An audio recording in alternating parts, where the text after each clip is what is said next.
Good morning everyone. कैसे हैं आप सभी? जैकेट देख के समझ तो गए होगे आज ठंड बहुत ज़्यादा है यार।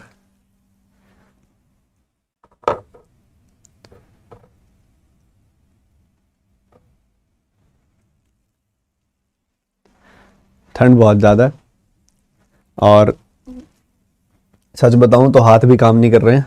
तो एक बार वो स्कूल में जैसे वो एक्सरसाइज कराते थे ना, मेरा मन कर रहा है वैसे एक्सरसाइज ही कर लूं थोड़ी सी। तुम भी कर लो, तुम्हारे भी काम नहीं करेंगे। ठंड है, सच में ज़्यादा है, मजाक वाली बात नहीं। सर्दी लग गई सर सर्दी लग गई क्या? नहीं, सर्दी तो अब ठीक होने वाली है। वैसे सर्दी हो गई है ना, मौसम बहुत प्यारा हो गया। ठीक है, तुम भी कर लो, बढ़िया हो जाएगा, वार्म अप हो जाएगा। स्कूल में भी तो कर लेते थे यार, ये भी तो स्कूल वाली क्लास ही लगा लो, वैसा ही कुछ है। ओहो,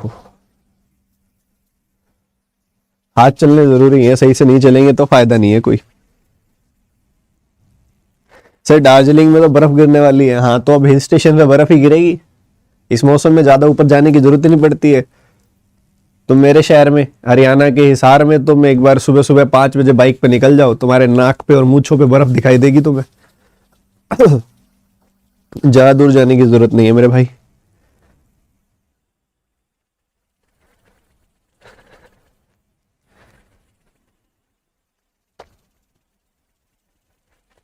चलो जी, ठंड पड़ी है नहीं पड़ी है, पर हमारी क्लास जल्दी चलेगी, अब शुरू हो जाएगी।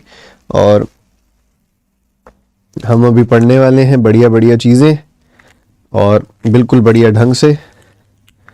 आप तैयार हो या नहीं बता दो मेरे को सही से। तो भैया ऐसा है मुद्दा, आपने समझ लिया। इस समय सबसे ज्यादा नुकसान में जो लोग हैं वो कौन से हैं पता है आपको? सबसे ज्यादा नुकसान में जो सबसे बड़ी मिस्टेक कर रहे हैं अभी बच्चे, वो कौन सी कर रहे हैं? इवन जिनके यहाँ पे एसबीआई क्लर्क मेंस है,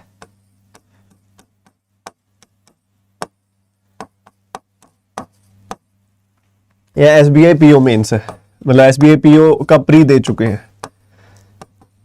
मतलब मुझे ये नहीं समझ आता कि ऐसा कौन सा त्योहार आता है तुम्हारे लिए जिसमें तुम पढ़ाई छोड़ देते हो, वो भी इतनी जरूरी वाली। मतलब ठीक है, मुझे पता है कि अभी क्रिसमस है, उसके बाद न्यू ईयर है, मन बड़ा ही यहाँ पे डिस्ट्रैक्टेड रहता है आसपास की चकाचौंध देख के। बट ये चकाचौंध अच्छी लगती है बिना नौकरी के? बट मैं नोटिस कर रहा हूं यार, इतनी बढ़िया क्लासेस, प्रीमियम वाली क्लासेस, आज तो चौथी क्लास हो गई है आज, ठीक है, 4th क्लास है आज। इससे पहले 5 क्लासेस आई थिंक ले चुका हूं मैं। एक दो क्लासेस तो बिना मैंने सीरीज के साट के ले ली थी, कल दोपहर कल शाम को भी ली थी। मतलब इतना जरूरी क्लासेस। देखो, आपने कभी बार नोटिस किया होगा, कई बार तो मैं अपने वीडियोस पे व्यूज भी हटा के, वो क्या नाम है अपना, एड्स भी हटा देता हूँ, कई बार हटा देता हूँ, मेरे को फर्क नहीं पड़ता व्यूज कितने आ रहे हैं।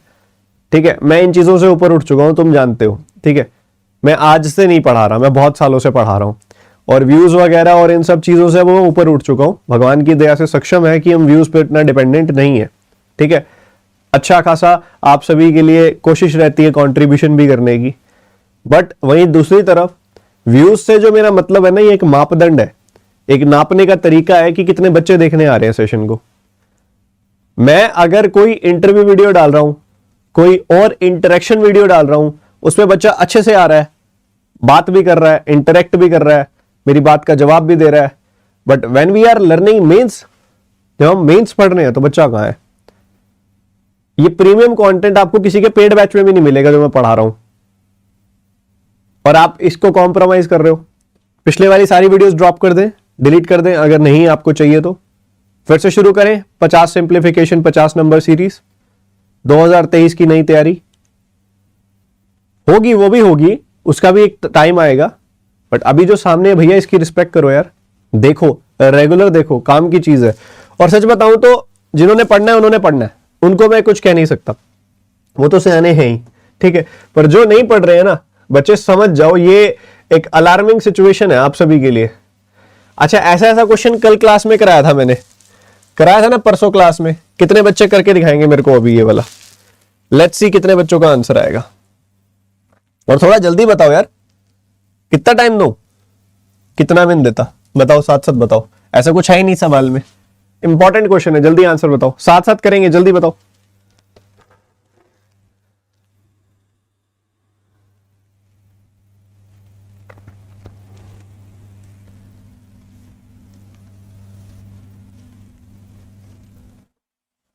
क्या आ जाएगा? एक स्टेटमेंट, दोनों स्टेटमेंट, या दोनों सही नहीं होगा?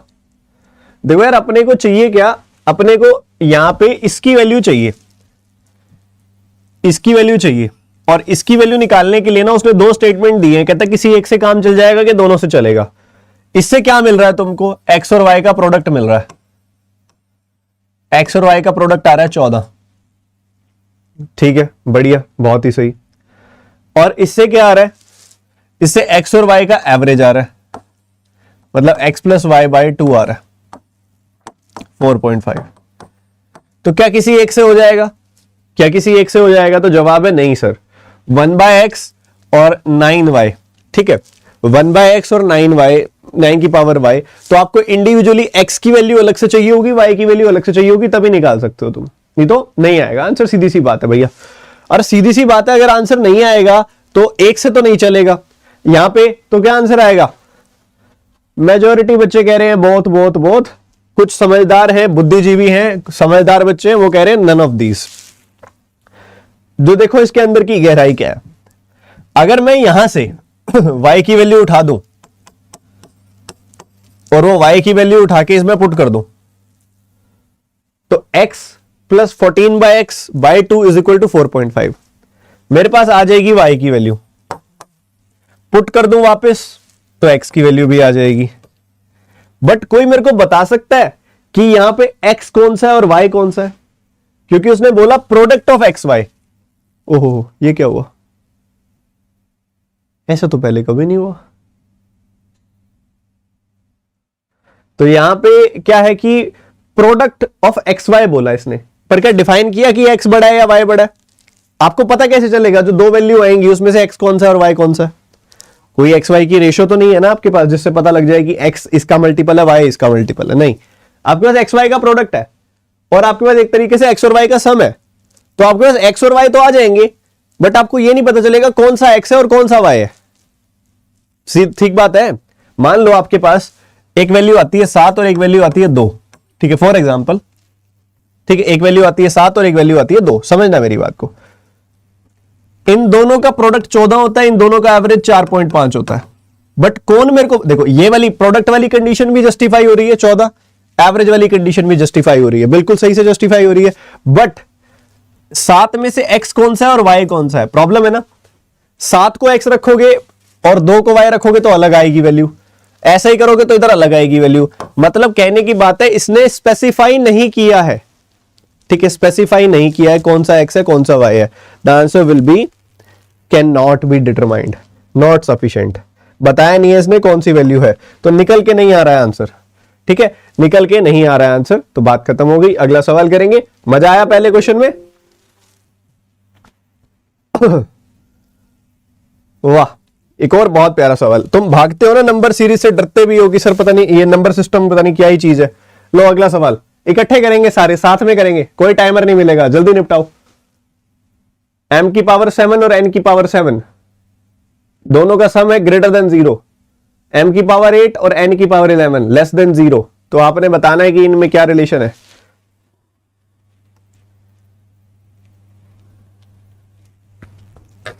अरे बोल मेरे भाई, आंसर बताओ।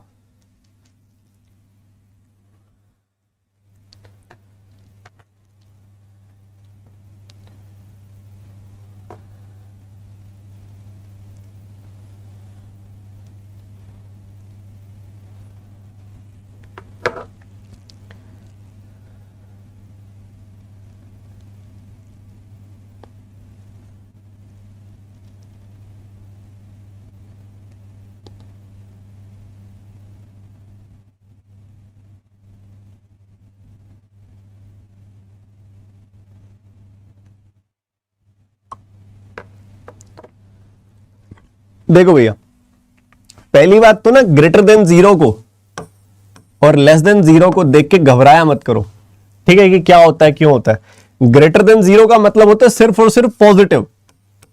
क्या मतलब होता है कि ये नंबर पॉजिटिव है, और लेस देन जीरो का मतलब क्या होता है, ये नंबर नेगेटिव है। यही मतलब होता है। नंबर लाइन देखिए आप सबने, नंबर लाइन में यहां पे जीरो होता है, यहां पे +1, यहां पे +2, यहां पे +3, यहां पे +4। जैसे ही हम लेफ्ट से राइट की तरफ जाते हैं तो नंबर बढ़ता है। समझते हैं इस बात को आप? जैसे ही हम लेफ्ट से राइट की तरफ जाते हैं तो नंबर बढ़ता है। तो उस तरफ जा रहे हो तो नंबर बढ़ रहा है। तो जीरो से बड़ा नंबर हमेशा पॉजिटिव होता है और जीरो से छोटा नंबर हमेशा नेगेटिव होता है। ये बात बेसिक सी आपको पता है। तो greater than zero, less than zero देख के घबराया मत करो। ठीक बात है, बढ़िया बात है।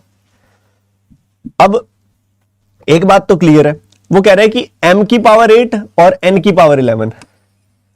m की पावर 8 को जब तुम गुना करोगे n की पावर 11 से, तो गुना करने पे तुम्हें एक नेगेटिव नंबर मिलेगा। क्या मिलेगा? एक नेगेटिव नंबर मिलेगा। क्या एक बात क्लियर है आपको कि भैया कोई भी वैल्यू हो, m की बेशक कोई मर्जी वैल्यू हो, नेगेटिव वैल्यू हो या पॉजिटिव वैल्यू हो, आप उसकी इवन पावर कर दोगे तो वो क्या हो जाएगी? पॉजिटिव हो जाएगा। पॉजिटिव हो जाएगा। एक पॉजिटिव के साथ एक पॉजिटिव नंबर को मल्टीप्लाई करते हैं तो पॉजिटिव आउटकम आता है, पर यहां नेगेटिव आया, मतलब ये पक्की बात है कि n की पावर 11 जो है वो नेगेटिव है। n की पावर ओड है और वो नेगेटिव आ रहा है, मतलब सीधी सी बात है n भी नेगेटिव है। क्या है n? n एक नेगेटिव नंबर है। सही है, बढ़िया है जी। n एक नेगेटिव नंबर है। उसके बाद यहां पे अगर आप देखोगे तो इधर कह रहा है वो m की पावर 7 प्लस n की पावर 7 जो है पॉजिटिव नंबर है। बहुत काम की चीज है ये।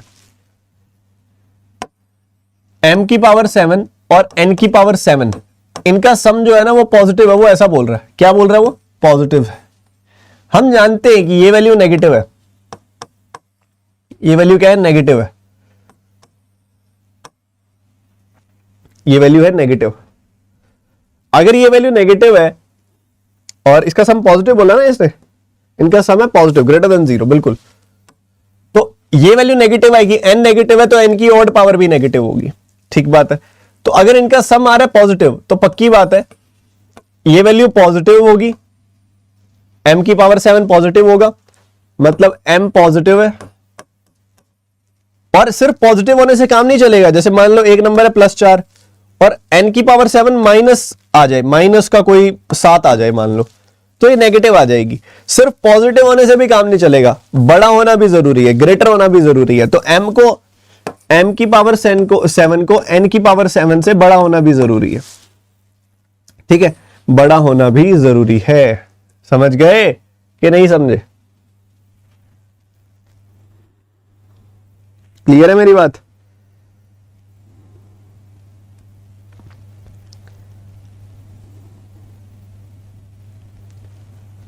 समझ गए?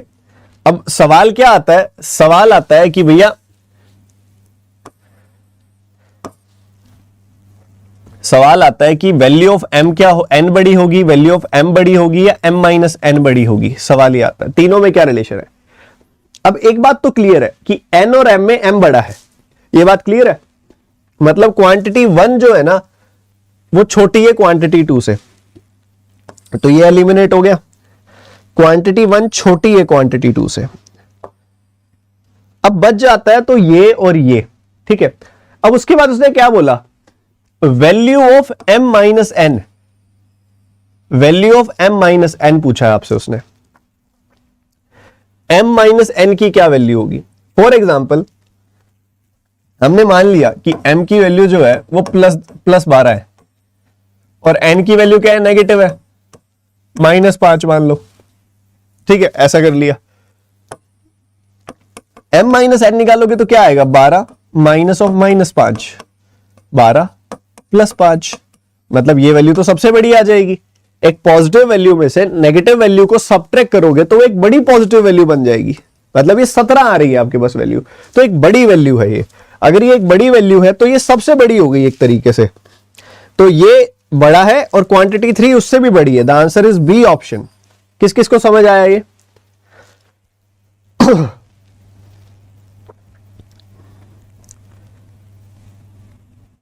ठीक है, तो ये कुछ नहीं होता है सवाल। अब एक देखोगे तो इसके अंदर कॉमन सेंस लगी है, कोई कॉन्सेप्ट तो नहीं लगा गहरा कि कोई डेप्थ वाला कॉन्सेप्ट लग गया हो ना, एक कॉमन सेंस लगी है और कुछ भी नहीं है।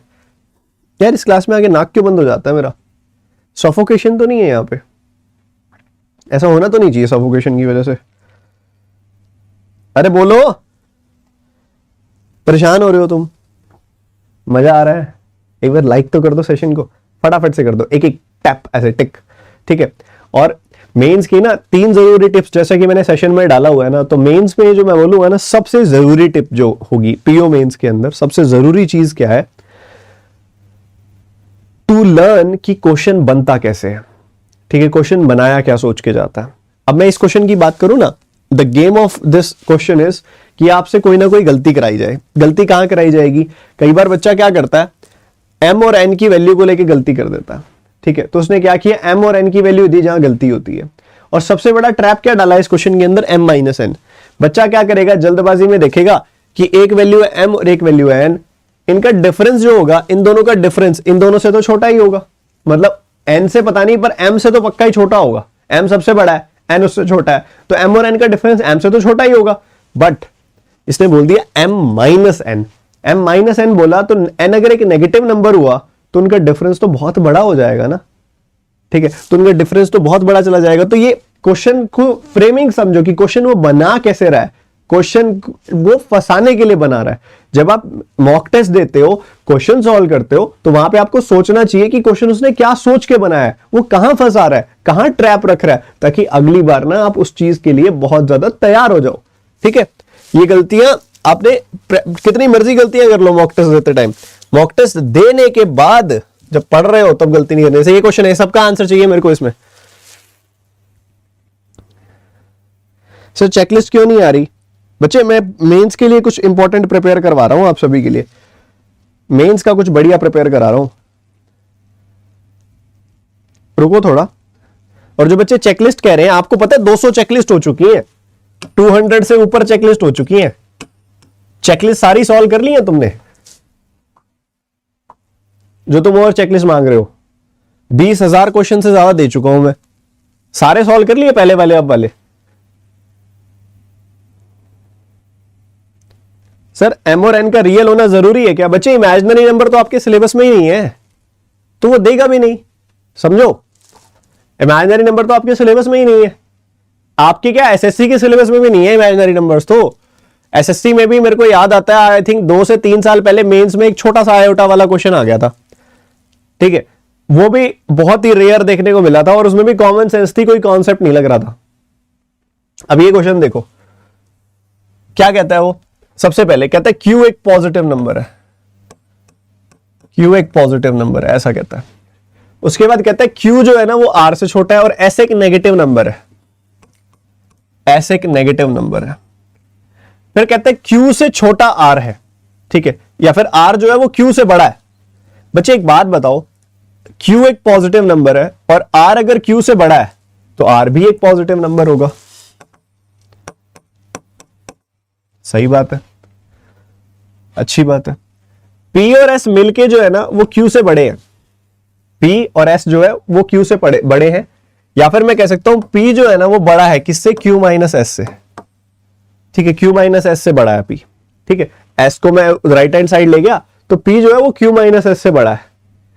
तो Q माइनस S करूंगा तो एक पॉजिटिव नंबर आएगा, है ना। Q माइनस S करूंगा तो पॉजिटिव माइनस और माइनस पॉजिटिव, पॉजिटिव माइनस और माइनस नेगेटिव, तो एक पॉजिटिव नंबर आएगा, उससे भी बड़ा है P, तो P यहां पे एक तरह से सबसे बड़ा हो गया और ये भी पॉजिटिव हो गया। क्या इतनी बात क्लियर है सबको? पहले तो बता दो, ये चीज मैंने इससे निष्कर्ष निकाला है।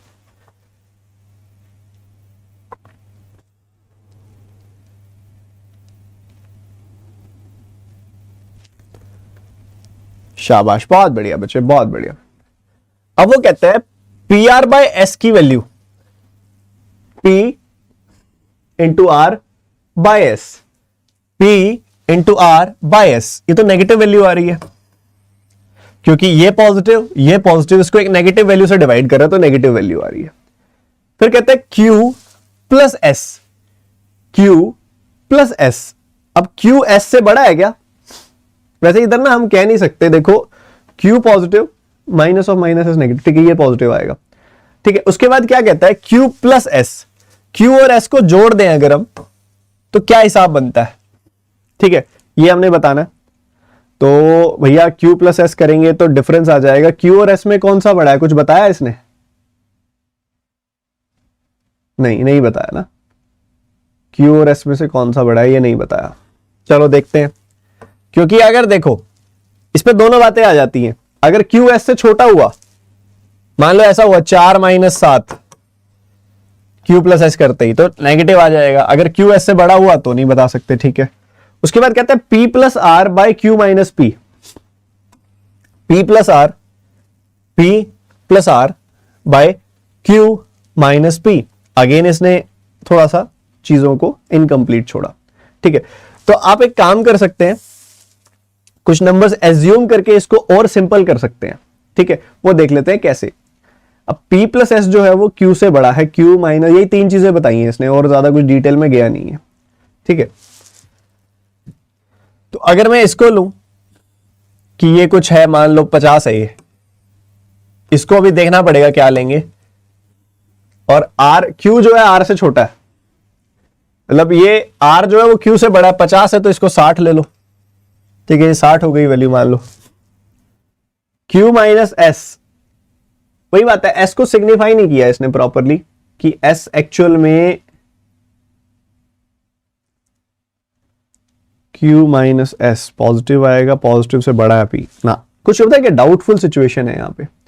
और R इज पॉजिटिव 60, मेरे हिसाब से इसका आंसर C एंड D होना चाहिए, कैन नॉट बी डिटरमाइंड होना चाहिए, क्योंकि नन ऑफ दीज आंसर आएगा इसका, क्योंकि ये चीज तो क्लियर ही नहीं है क्वांटिटी 2 पॉजिटिव होगी या नेगेटिव होगी।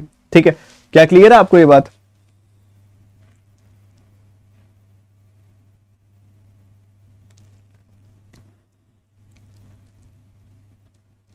बच्चे ये तो पॉजिटिव है, P तो P की बात नहीं कर रहा मैं Q प्लस एस की बात कर रहा हूं। आप Q प्लस एस करोगे तो Q प्लस एस पॉजिटिव भी आ सकता है, Q प्लस एस नेगेटिव भी आ सकता है। दोनों बातें हैं, दोनों बातें हैं। अगर Q S से बड़ा हुआ तो पॉजिटिव आ जाएगा, S Q से बड़ा हुआ तो नेगेटिव आ जाएगा। मैं ये कहना चाह रहा हूं, क्या इतनी बात क्लियर है?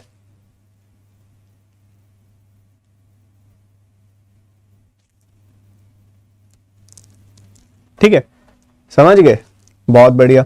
Sir P is greater then Q है, हाँ ठीक है, वो देख रहे हैं यहां पे हम। इधर देखोगे तो P is greater then Q होगा, क्योंकि देखो ये दोनों, ये सम बड़ा है, Q प्लस एस एक तरीके से है ये, तो Q प्लस एस जो है, क्योंकि ये नेगेटिव है ना S, तो इन दोनों का जो सम होगा ना वो एक तरह से P से छोटा आएगा।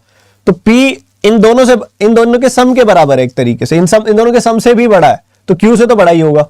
तो ऐसी बात है, तो अगर मैं यहां पे Q माइनस पी कर रहा हूं तो ये एक नेगेटिव नंबर आ रहा है, और अगर आप देखोगे P प्लस आर तो वो पॉजिटिव है, तो ये नेगेटिव, ये भी नेगेटिव। अब ये पॉजिटिव भी आ सकता है, नेगेटिव भी आ सकता है, दोनों बातें हैं, तो इसलिए इसका आंसर होगा none of these and the better answer will be can not be determined. Clear है सबको? डी ऑप्शन कैसे, ई ऑप्शन कैसे आंसर आया, क्लियर है?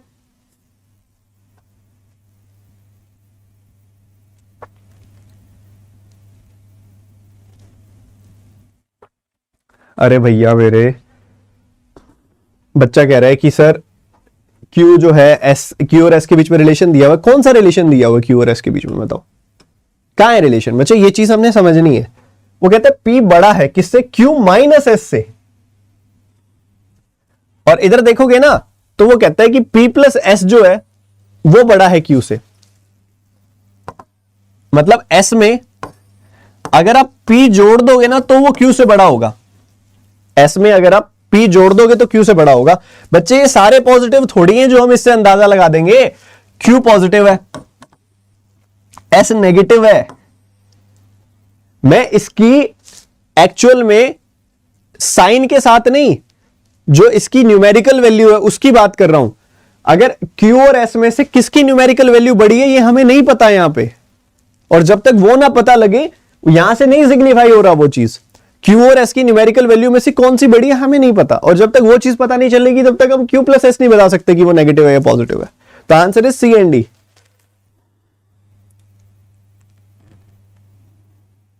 आप समझ गए? रागिनी बाजपेयी, आप समझ गए?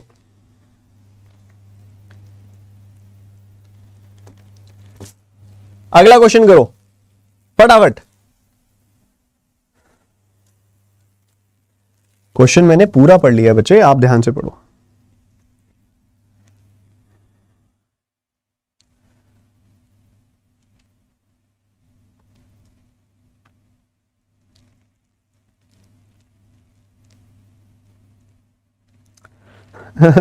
रागनी कह रही है, सुनो रागनी की बात सुनते हैं। रागनी कह रही है कि सर ये क्लियरली लिखा हुआ है कि s जो है वो लेस देन 0 है और q जो है वो ग्रेटर देन 0 है। तो सर ये तो कॉमन सेंस हो गई ना कि q s से बड़ा होगा। अरे मेरे भाई, अरे मेरी बहन, सॉरी रागनी है, क्योंकि मैंने बोला मुझे नहीं पता कि q और s की न्यूमेरिकल वैल्यू में क्या रिलेशन है। मतलब मुझे ये पता है कि ये प्लस है और ये माइनस है। अब एक बात बताओ, ये 8 हुआ और ये 10 हुआ, ये भी पॉसिबल है, और ये 4 हुआ और ये 2 हुआ, ये भी पॉसिबल है ना। इसमें इसको जोड़ोगे तो क्या मिलेगा, +8 - 10, जोड़ दूंगा तो -2 आएगा, और जबकि इसमें जोड़ूंगा तो +2 आएगा। यही चीज तो क्लियर नहीं है बाबा, वही तो कह रहा हूं मैं। पॉजिटिव नेगेटिव क्लियर है, न्यूमेरिकल वैल्यू के बीच में क्या रिलेशन है वो नहीं पता।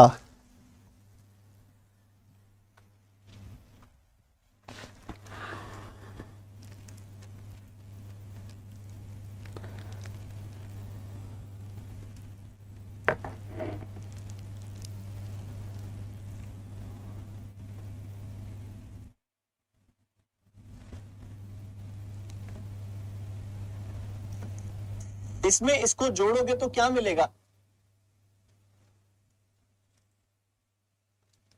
आ गया आंसर इसका? बोलो बोलो बोलो, अब आ गया। देखो क्वेश्चन समझेंगे सारे बच्चे ध्यान से। कह रहे पी और क्यू की सेम न्यूमेरिकल वैल्यू है। इस बार इसने बताया न्यूमेरिकल वैल्यू, साइन कुछ भी हो सकता है। पी और क्यू की सेम न्यूमेरिकल वैल्यू, मतलब 5 है पी तो क्यू भी 5 होगा। पॉजिटिव नेगेटिव कुछ भी हो सकता है, ठीक है, बढ़िया। अब इसको अगर आप देखोगे ध्यान से, सबसे पहले कहता है कि आर पॉजिटिव है, R is a positive number, R एकदम पॉजिटिव है, और कहता है क्यू प्लस आर जो है वो नेगेटिव है। मतलब क्यू में आर जोड़ोगे ना नेगेटिव नंबर आएगा। अब आर पॉजिटिव है, पॉजिटिव में नेगेटिव नंबर जोड़ोगे, पॉजिटिव में नेगेटिव नंबर जोड़ोगे, नेगेटिव आ रहा है, मतलब क्यू नेगेटिव है, क्यू नेगेटिव है, ये पता लग गया मेरे को इधर से। और ऑब्वियसली इन दोनों के जुड़ने पे नेगेटिव नंबर आ रहा है, मतलब क्यू आर से भी बड़ा है। Numerical value of Q is greater than R. ये दो बातें मेरे को इन दोनों से पता चल गई, ठीक है, चलो बढ़िया है जी, बहुत ही बढ़िया। फिर कहते हैं P cube is less than 0, मतलब पी जो है वो भी नेगेटिव है, तभी तो उसका क्यूब नेगेटिव होगा। और फिर कहते हैं P plus S, P plus S जो है वो पॉजिटिव है। मैं जानता हूं पी नेगेटिव है, तो एस पॉजिटिव होगा तभी ये पॉजिटिव आएगा सम। अब एस पॉजिटिव है ये पता लग गया, और एस को पी से बड़ा होना भी जरूरी है, तभी ये चीज पॉजिटिव हो पाएगी। ये बात क्लियर है सबको? बहुत बढ़िया। अब वो हमें क्या कहता है, वो कहता है पी स्क्वायर एस क्यूब बड़ा है या क्यू स्क्वायर आर क्यूब बड़ा है। ठीक है, देख लेते हैं। अच्छा, पी का स्क्वायर, पहले बात पॉजिटिव नेगेटिव देख लो। पी का स्क्वायर ये पॉजिटिव आएगा, एस का क्यूब पॉजिटिव आएगा, तो ये तो पॉजिटिव आ रहा है। क्यू का स्क्वायर तो पॉजिटिव ही आएगा, आर का क्यूब पॉजिटिव आएगा, तो आ तो पॉजिटिव ही रही है। अब पॉजिटिव पॉजिटिव में कौन बड़ा है कौन छोटा है ये देखना पड़ेगा। अब पी क्यू आर एस, ठीक है, P Q R S 4 number है। हमें यह पता है कि न्यूमेरिकल वैल्यू किस किस की बराबर है, पी और क्यू की न्यूमेरिकल वैल्यू बराबर है, इन दोनों की न्यूमेरिकल वैल्यू बराबर है। ठीक है, बढ़िया। और पी और क्यू में बड़ा कौन सा छोटा कौन सा पता है? पी नेगेटिव है, क्यू भी नेगेटिव है, ठीक है, और पी और क्यू की न्यूमेरिकल वैल्यू भी बराबर है। मतलब मैं इसको -10 ले लूं तो ये भी -10 है। ओके, और उसके बाद मुझे पता है यहां पे कि आर जो है उसकी न्यूमेरिकल वैल्यू कम है क्यू से, और आर जो है पॉजिटिव है। ठीक है, मैंने 8 ले लिया, इसको 8 ले लिया, मान लो पॉजिटिव 8 फॉर एग्जाम्पल। ठीक है, और एस जो है वो पॉजिटिव है, और एस की वैल्यू पी से बड़ी है, पी की भी न्यूमेरिकल वैल्यू से बड़ी है एस की वैल्यू, मतलब मैंने इसको 12 ले लिया फॉर एग्जाम्पल। ठीक है, ऐसा ले लिया। तो अब इससे आप बड़े आराम से बता सकते हो भाई, पी का स्क्वायर करोगे 100 आएगा, एस का क्यूब करोगे तो आपको 1728 मिलेगा, तो ये आ गया 172800 पॉजिटिव। क्यू का स्क्वायर करोगे, क्यू का स्क्वायर करोगे 100 मिलेगा अगेन। और सुनना मेरी बात, आ रहा हूं मैं आगे अभी। इसके ना एक बहुत ही प्यारी चीज है, रुकना, इसको ये सब करने के बजाय भी एक और तरीके से भी कर सकते थे, ठीक है? तो एक बार सुन लो मेरी बात। तो 100 है, आर का क्यूब क्या है? आर का क्यूब है 8 का क्यूब। 8 का क्यूब कितना हो जाएगा यहां पे? ऑब्वियसली इससे कम हो जाएगा, 512। तो 512 कौन सी बड़ी वैल्यू है? Q1 is greater then Q2। But क्या कोई और तरीका था इसको करने का? सर था ना। हमने किसको कंपेयर करना है? P का स्क्वायर S का क्यूब,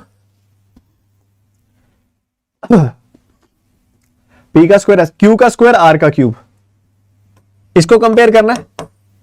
अब मैं जानता हूं बड़े प्यार से कि P की और Q की न्यूमेरिकल वैल्यू बराबर है, तो या तो पॉजिटिव होंगे या नेगेटिव होंगे।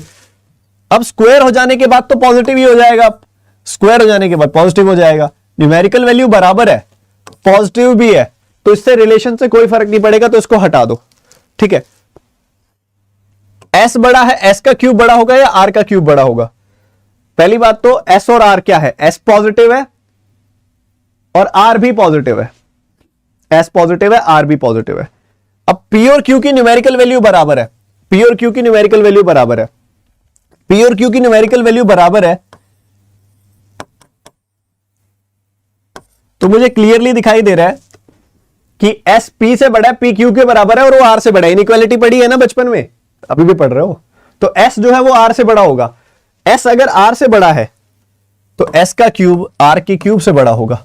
ऐसे भी कर सकते थे बेसिक कॉमन सेंस से, ठीक है? तो quantity 1 will be greater than quantity 2, common sense वाला सवाल था।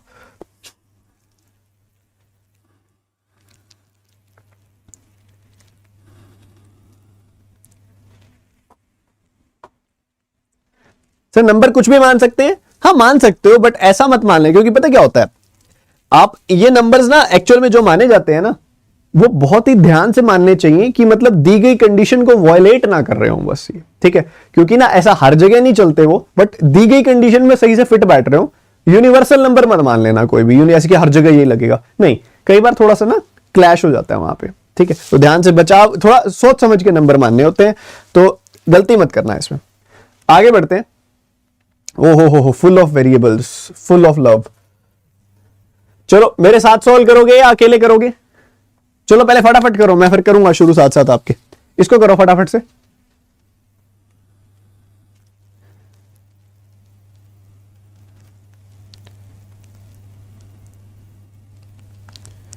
Sir S is greater then P वाला रिपीट कर दो। बच्चे कहां ध्यान है? किसका रिप्लाई करने चले गए थे?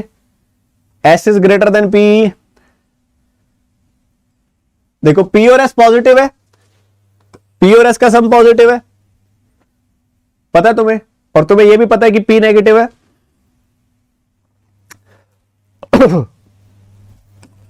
P नेगेटिव है, पर P में जैसे तुमने S जोड़ा तो S सम पॉजिटिव हो गया, हुआ ना? P नेगेटिव है, P में जैसे S जोड़ा तो वो पॉजिटिव हो गया, तो S तो पॉजिटिव है, पहली बात तो क्लियर है भाई। नेगेटिव में कोई बड़ी पॉजिटिव वैल्यू जोड़ोगे तभी तो पॉजिटिव आएगा, तो बड़ी पॉजिटिव से भी ये बात क्लियर होगी कि S P से बड़ा है, तभी तो इनका सम पॉजिटिव बना दिया उसने।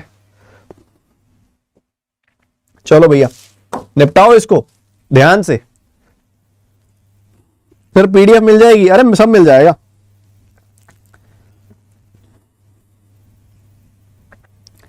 पर सेशन को लाइक करने में इतनी कंजूसी क्यों हो रही है?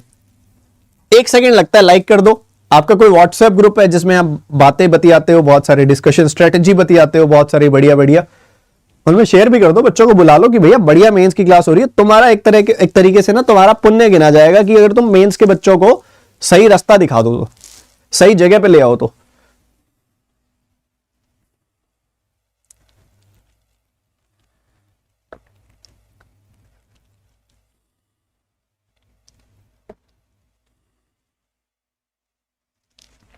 PDF मिल जाएगी, पिछले दोनों क्लासेस की भी मिल जाएगी, सब मिल जाएंगी। पहले तुम सामने जो है वो कर लो।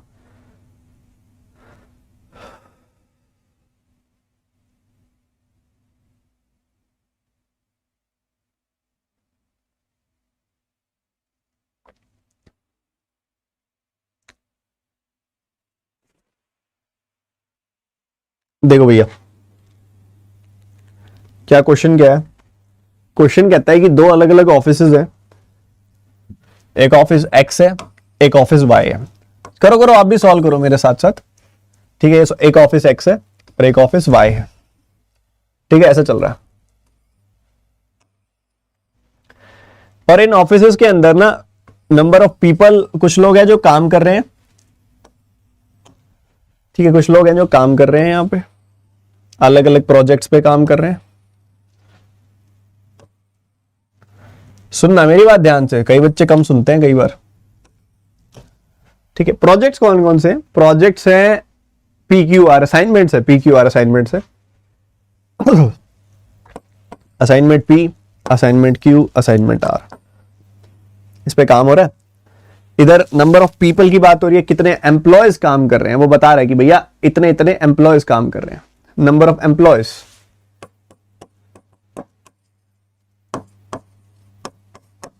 नंबर ऑफ डेज, टाइम की बात हो रही है, नंबर ऑफ आवर्स की बात हो रही है, नंबर ऑफ डेज, डेज की बात हो रही है। भाई बहुत दिन काम कर लिया है इन्होंने। अच्छा, मेंस के पेपर के अंदर सेकंड बहुत जरूरी टिप क्या होती है पता है? बहुत जरूरी एक चीज जो आप कई बच्चे मिस करते हो, वो ये रहती है कि आप लोग ना पेशेंस कम रखते हो। आज की जनरेशन ना उत्साही बहुत है, उनको 15 सेकंड की रील ज्यादा अच्छी लगती है 1.5 घंटे की क्लास के कंपैरिजन में। यहां पे कितने ऐसे बच्चे होंगे जिन्होंने आज तक जिंदगी में 10 बड़ी बड़ी क्लास मेरी देख ली है 1.5 2 घंटे की? कितने ऐसे बच्चे होंगे, सच सच बताना। क्योंकि तुम्हें ना रील्स 15 सेकंड की, 20 सेकंड की, 30 सेकंड की ज्यादा अच्छी लगती है, इंस्टीड ऑफ कि सर बैठ के लंबी देर तक पढ़ा दे।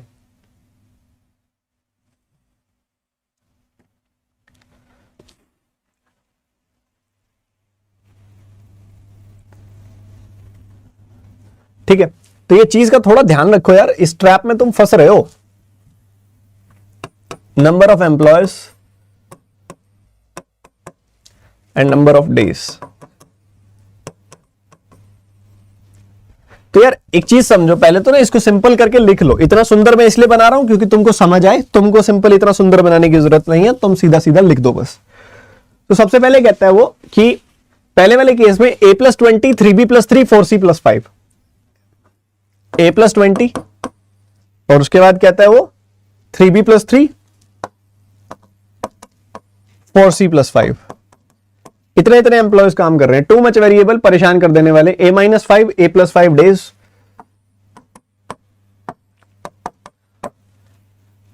ऐसा चल रहा है, और साथ में 2c डेज। इतने इतने डेज लग रहे हैं इसमें। पहले ही थोड़ा सा परेशान कर देने वाले नंबर्स, कोई बात नहीं, हम फिर भी कर जाएंगे कुछ ना कुछ। उसके बाद कहता है इधर a+10 एम्प्लॉयज काम कर रहे हैं, इधर 2a + b - 5। तो a+10 2a + b twice of a + b - 5, twice of a + b - 5, और फिर उसके बाद a + b + c + 5। ठीक है, इतने इतने एम्प्लॉयज काम कर रहे हैं। और उसके बाद कहता है वो कि ना इनको जो समय लग रहा है वो कितना लग रहा है, 20 दिन लग रहे हैं। 20 b + 5 c + 8, 20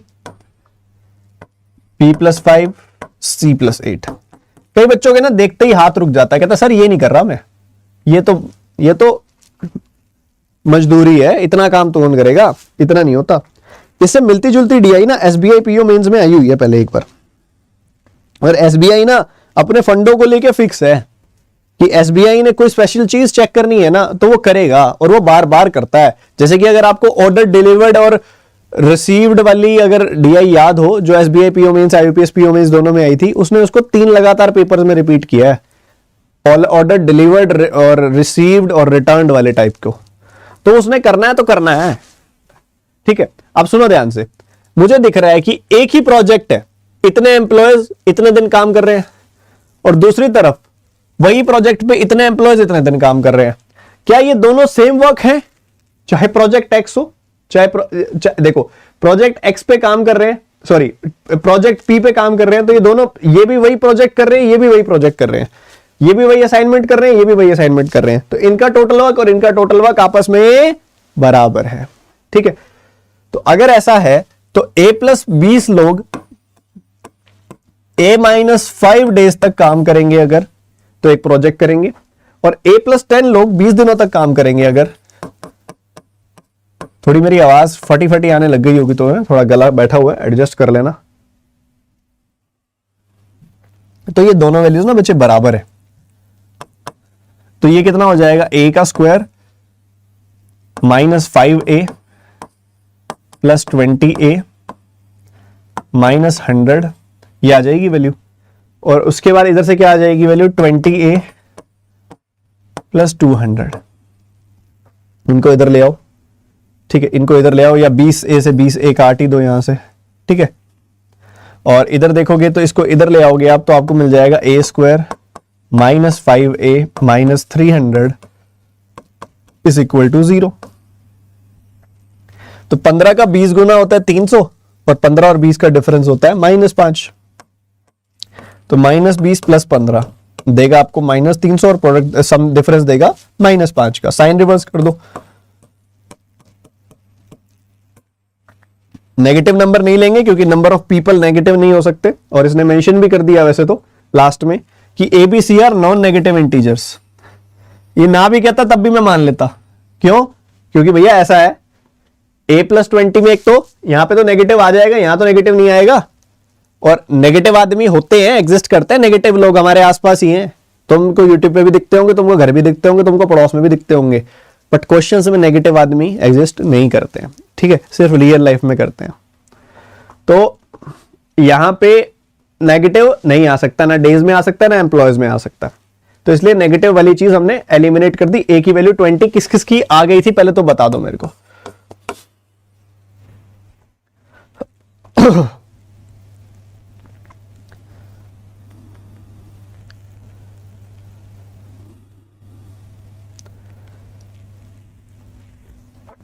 तो ए की वैल्यू 20 आ गई, पुट कर दें। ए की वैल्यू 20, थोड़ा सा साफ सुथरा हो जाएगा ना, गंदा गंदा सा दिख रहा है। तो ए की वैल्यू 20, या फिर बाद में करते हैं, चलो बाद में करते हैं। अब इसको देखो, 3b + 3 इंटू a+5, तो a+5 तो 25 हो गया ना, तो 3b + 3 इंटू 25,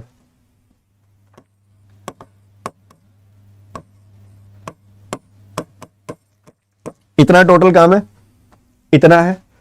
और यहां पे अगर तुम पुट करोगे ना ए की वैल्यू को 20, तो 20 - 5 15, b + 15 का डबल।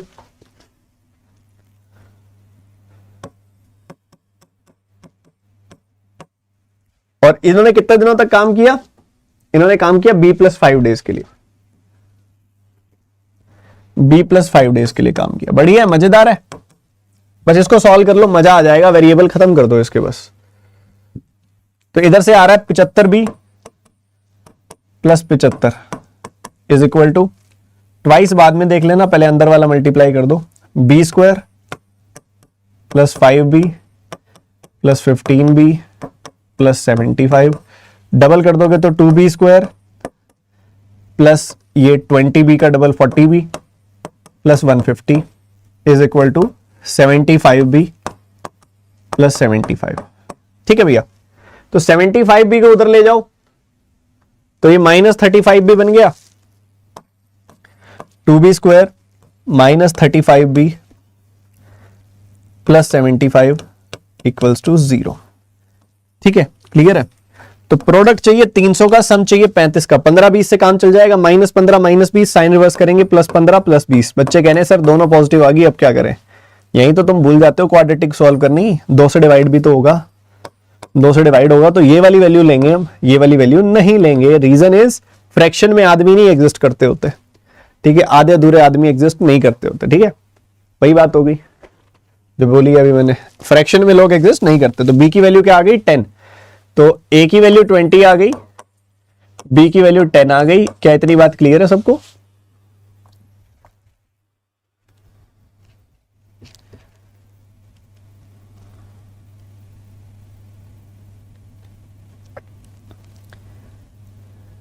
अरे क्लियर है बाबा।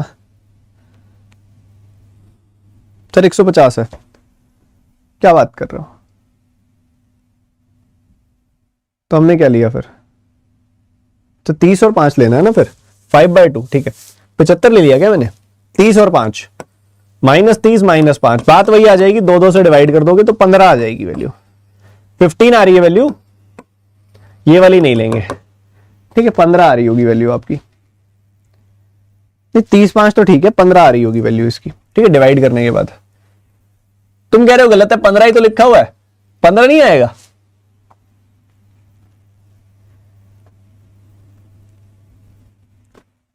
कमाल कर रहे हो, यही तो आना चाहिए। अब इधर सी सी है, इधर क्या बन जाएगा, इधर क्या बन जाएगा, a प्लस बी कितना है 35, 35 प्लस 5 40, तो ये आ गया c प्लस 40। तो इसको और सॉल्व कर लो, आंसर तैयार है। 4c plus 5 2c। इतने लोगों ने 2c डेज तक काम किया। और वहीं दूसरी तरफ अगर आप देखोगे तो c प्लस 40 c प्लस 8,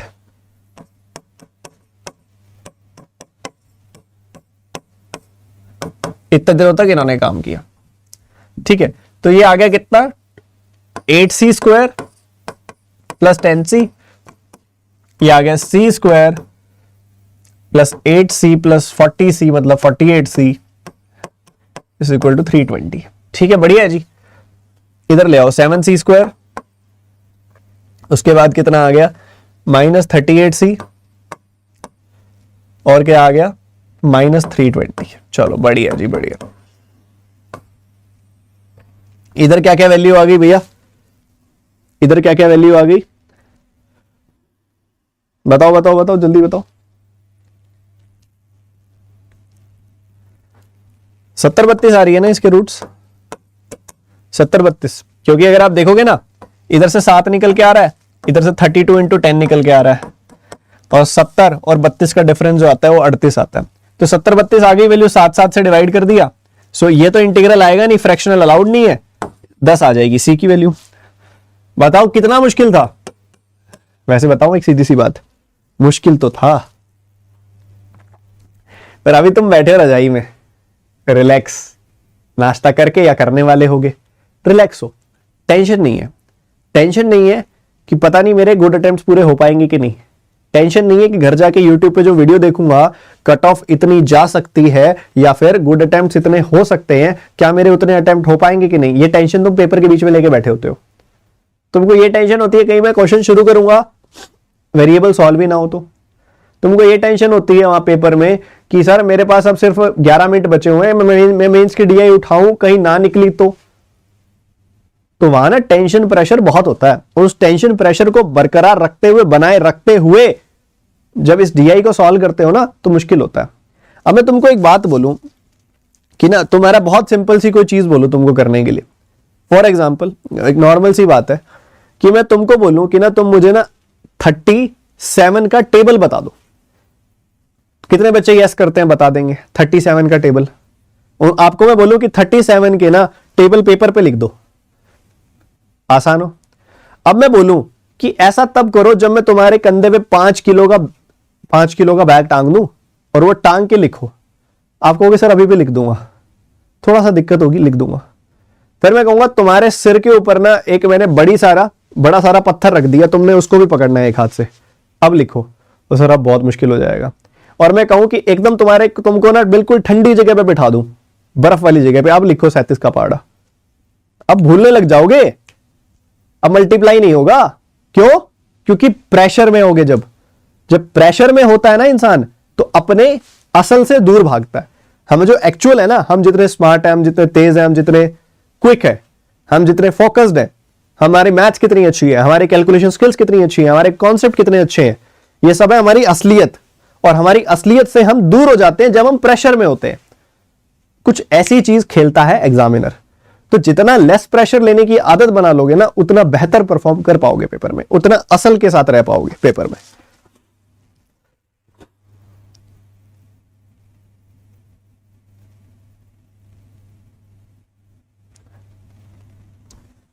कुछ बच्चे भी 75 वाले पे ही हैं। हाँ, तो 75 गुना 2 करोगे तो 150 आएगा। फिर 3 का 5 गुना क्या होता है, 15, 30 का 5 गुना 150 ही तो होता है। तो वही तो किया है मैंने, और क्या किया है, क्या कर रहे हो।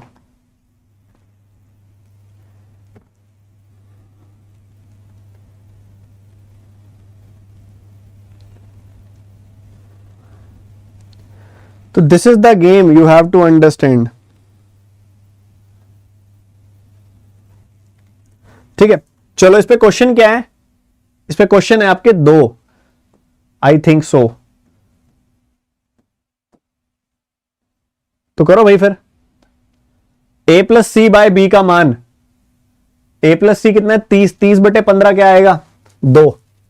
आंसर क्या तैयार है, ये तो वेरिएबल के ऊपर बेस्ड था। ठीक है, तो ए बी सी की वैल्यू पे एक और क्वेश्चन है, a 20, 20 15 10।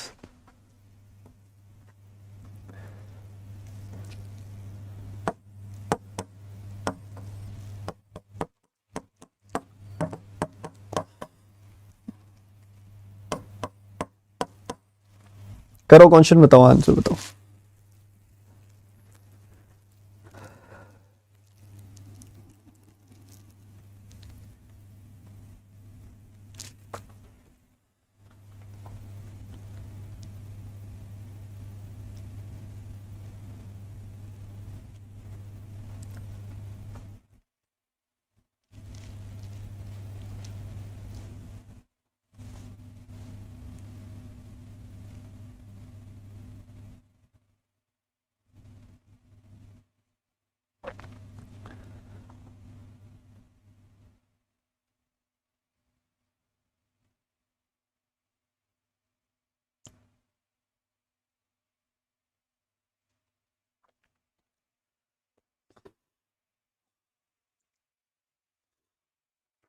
अभी तक आंसर नहीं आया भाई।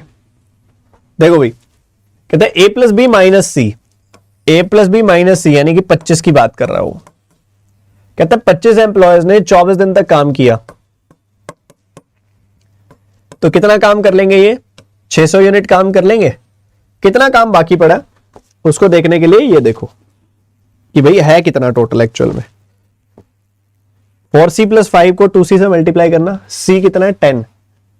ठीक है, तो 4c यानी कि 40 प्लस 5 यानी कि 45, 2c मतलब 20, तो 45 इंटू 20 900 यूनिट्स काम है।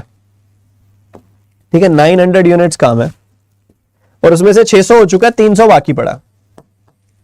अब 300 किसने करना है 0.6 a यानी कि 6, 10 का 0.6 टाइम यानी कि 6, 6 प्लस 8, 14 लोगों ने करना है बचा हुआ काम। 14 लोगों ने करना है बचा हुआ काम, तो कितने दिनों में कर देंगे 300/14, कितने दिनों में कर देंगे। नहीं नहीं नहीं नहीं नहीं 12 प्लस 8 20 लोगों ने। ठीक है, सी नहीं लेना बी ए लेना है, तो ये 20 है ना। 20 अगर आप देखोगे तो 0.6 इंटू 20 यानी कि 12, 12 प्लस 8 20 लोगों ने करना है काम। अगर 20 लोग ये काम करेंगे तो 30/20 यानी कि 15 दिनों में कर लेंगे। अब इसमें से किस ऑप्शन से 15 आ रहा है ये चेक कर लो। 3c माइनस ए से 15 आ जाएगा, नहीं आएगा। 2b प्लस सी से 15 आ जाएगा, नहीं आएगा। a प्लस बी माइनस सी से 15 आएगा शायद, नहीं 25 आ रहा है। a प्लस 2c से नहीं भाई 15 तो किसी से भी नहीं आ रहा, तो 15 एम्प्लॉयज आना चाहिए answer. None of these is the answer, none of these is the answer. ठीक है, तो 15 किसी से भी नहीं आ रहा इसके अंदर, 15 किसी से भी नहीं आ रहा। ठीक है, none of these is the answer. चलें आगे, अभी बहुत रोमांचक काम पड़ा है, सबसे रोमांचक दिखाऊं। अभी पता है कई बच्चे ना, मैं ये चीज ना मैं शुरू में नहीं कराई मैंने, पता है क्यों नहीं कराई, क्योंकि मुझे पता है शुरू में आते हैं खेलने खिलाने वाले बच्चे, थोड़ी देर खेल लिए, मजा आ गया तो फिर चले गए, थोड़ा 10-15 मिनट रुके और फिर चले गए। उनको इतनी बढ़िया डीआई कराने का क्या मतलब जो घूमने फिरने आते हैं। जो बच्चे यहाँ पे पेशेंस के साथ पिछले 54 मिनट से रुके हुए हैं वो डिजर्व करते हैं इतनी बढ़िया डीआई को करना। लो फिर एंजॉय करो जिंदगी को। तो एक बार एक बच्चा कहता है सर वाई ऑफिस वाला काम कराना था। शाबाश, पूरी की पूरी महाभारत पढ़ा दी। और फिर आप पूछ रहे हो अर्जुन जी कौन थे? वही थे निशाना जिन्होंने मारा था मछली की आंख में। तुम भी मार दो मछली की आंख में। तुम्हारी मछली की आंख क्या है? एसबीआई क्लर्क मेंस और एसबीआई पीओ मेंस। ठीक है, चलो ये क्वेश्चन आप सभी के सामने है, बहुत ही प्यारी डीआई है। और एक बार जिस जिस बच्चे ने सेशन को लाइक नहीं किया, शेयर नहीं किया, कर दो और क्वेश्चन रीड करो एक बार क्या दिया गया।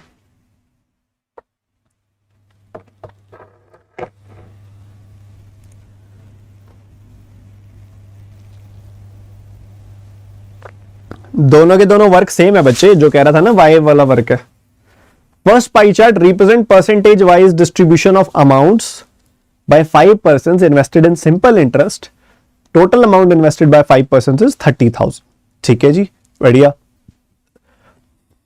उसके बाद क्या बोलता है वो, आप इसको परसेंटेज में मत निकालो, आप ये देख लो बस कि 360 डिग्री का मतलब है 30,000. ठीक है, 30,000. तो 1 डिग्री का मतलब कितना हो गया, 30,000 बाय 360. ठीक है, तो आप इसको 6 से काटोगे, 6 बार कटेगा, और इसको 6 से काटोगे आप तो आपको 500 मिल जाएगा. तो इसी से काम चल जाएगा कि हर जगह आप 500/6 से गुना कर दो.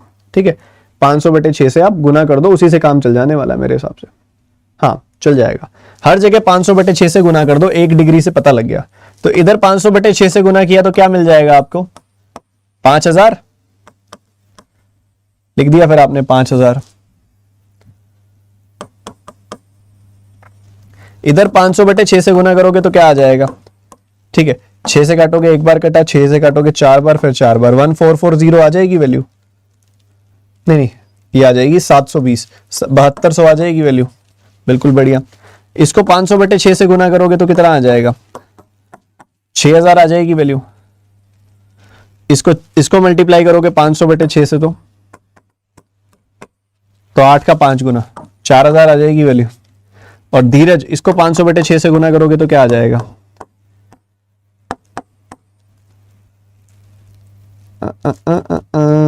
7,800 आ जाएगी वैल्यू. तो लो, ये ज्यादा आसान है ना, पहले बैठोगे डिग्री को परसेंटेज में कन्वर्ट करोगे, फिर तो लेंथी बड़ा हो जाएगा कार्यक्रम, इतना नहीं करना.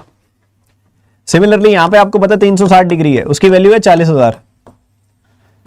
0 से 0 खत्म, 4,000/36. 4 से काटोगे 1,000/9, ये आ रही है वैल्यू. लगभग सभी 9 से कटते दिखाई दे रहे हैं मेरे को. तो इसको 1,000/9 से गुना किया तो ये कितना आ जाएगा, ये 6,000 आ जाएगा. 1,000/9 आ गई 1 डिग्री की वैल्यू. देखो ये 6,000 आ गई वैल्यू. ठीक बात है. इसको 1,000/9 से गुना कर दो, 9 से काटोगे इसको, 9 का 5 गुना 45, 9 का 6 गुना 54, 56, 5.6 आ गई वैल्यू. तो ये आ गया 5600. उसके बाद इसको करोगे आप 1000/9 से, तो 9 से काटा 8 बार, 9 का 4 गुना 8400 आ गई वैल्यू. इसको काटोगे आप 1000/9 से, तो 9 का 6 गुना 54, 9 का 4 गुना 36, तो 6400 आ गई वैल्यू. इसको काटोगे 1000/9 से, 9 से काटोगे 9 का 1 गुना, और उसके बाद 9 का 3 गुना 27, 9 का 6 गुना 6, ये आ गया 13,600. सबसे बड़ी वैल्यू है ये. बोलो जी क्या बोलते हो. तो इससे निकालना ज्यादा आसान है ना. अब डिग्री को परसेंटेज में लिख दो, सीधा सीधा. परसेंटेज में मत लिखो, डिग्री को एग्जैक्ट वैल्यू से इक्वेट कर दो. पहले वाले केस में मैंने क्या किया, मेरे पास दो तरफ डिग्रीज दी हुई हैं उसने, और डिग्री तो टोटल कितनी होती है, 360 डिग्री गोल चक्कर. तो 360 डिग्री की वैल्यू ना दोनों जगहों पे अलग अलग है. एक जगह 30,000 है, एक जगह 40,000 है. तो मैंने एक चीज नोटिस करी कि इधर से 1 डिग्री की वैल्यू कितनी आ जाएगी, 30,000/360. 0 से 0 काटा, 6 से काटा 6 बार, 6 से काटा 500 बार. तो इधर से 1 डिग्री की वैल्यू आ गई 500/6. तो मैंने हर जगह 500/6 से गुना कर दिया हर एक डिग्री को. इधर से 1 डिग्री की वैल्यू क्या आ गई, 40,000, 40,000/360. 4 से काटा 1,000/9 आ गई वैल्यू.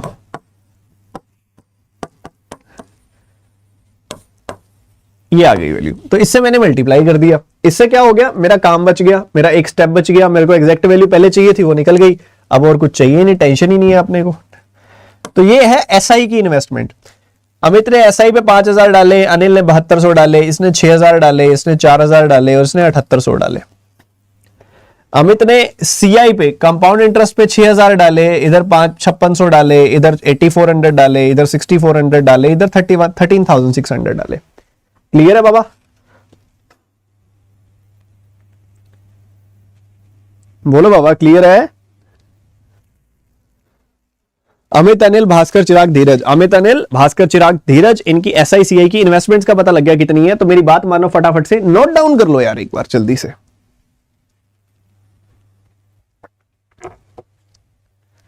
नोट डाउन कर लो जल्दी से एक बार, फटाफट से, फटाफट, फटाफटी, फटाफटी, जल्दी जल्दी जल्दी। नोट डाउन करते डन लिखा करो, कायदे वाली बात होती है डन लिखना। जो डन लिख देगा ना उन्हें टाइम बचा लिया क्लास का बहुत सारा।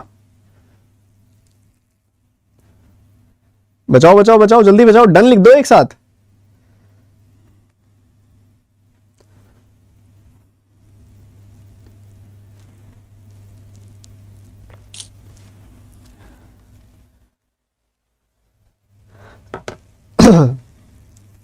चलो शाबाश, बहुत बढ़िया।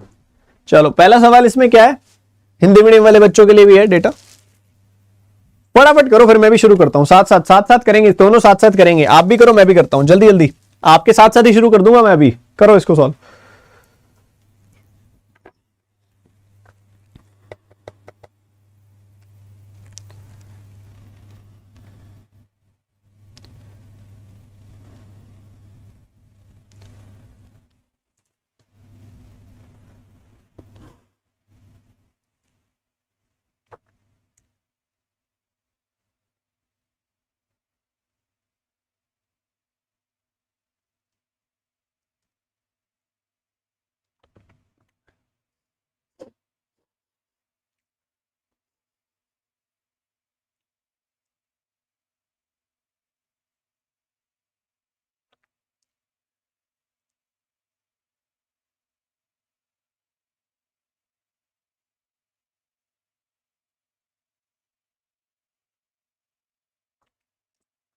समय समाप्त हो गया भैया, समय समाप्त हो गया, इतनी देर लगानी नहीं है इस सवाल में। अब वो क्या गेम खेलता है, ऐसे वेरिएबल दे के गेम खेलता है वो, ऐसे वेरिएबल देगा, आप उसी हिसाब से नंबर मानोगे, उसी हिसाब से गड़बड़ कर दोगे।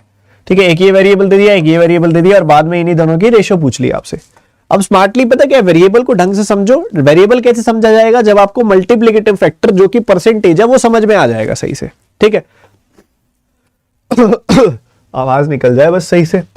तो ये सिंपल इंटरेस्ट 8% 5.5 सालों के लिए कितना हो जाएगा, 44% इंटरेस्ट आ जाएगा। सिंपल इंटरेस्ट है, डायरेक्ट मल्टीप्लाई हो जाएगा। ठीक है, बढ़िया है। 44% इंटरेस्ट निकालना है, और दूसरी तरफ 15% के हिसाब से 2 सालों तक इंटरेस्ट निकालना है, यहां पे कंपाउंड।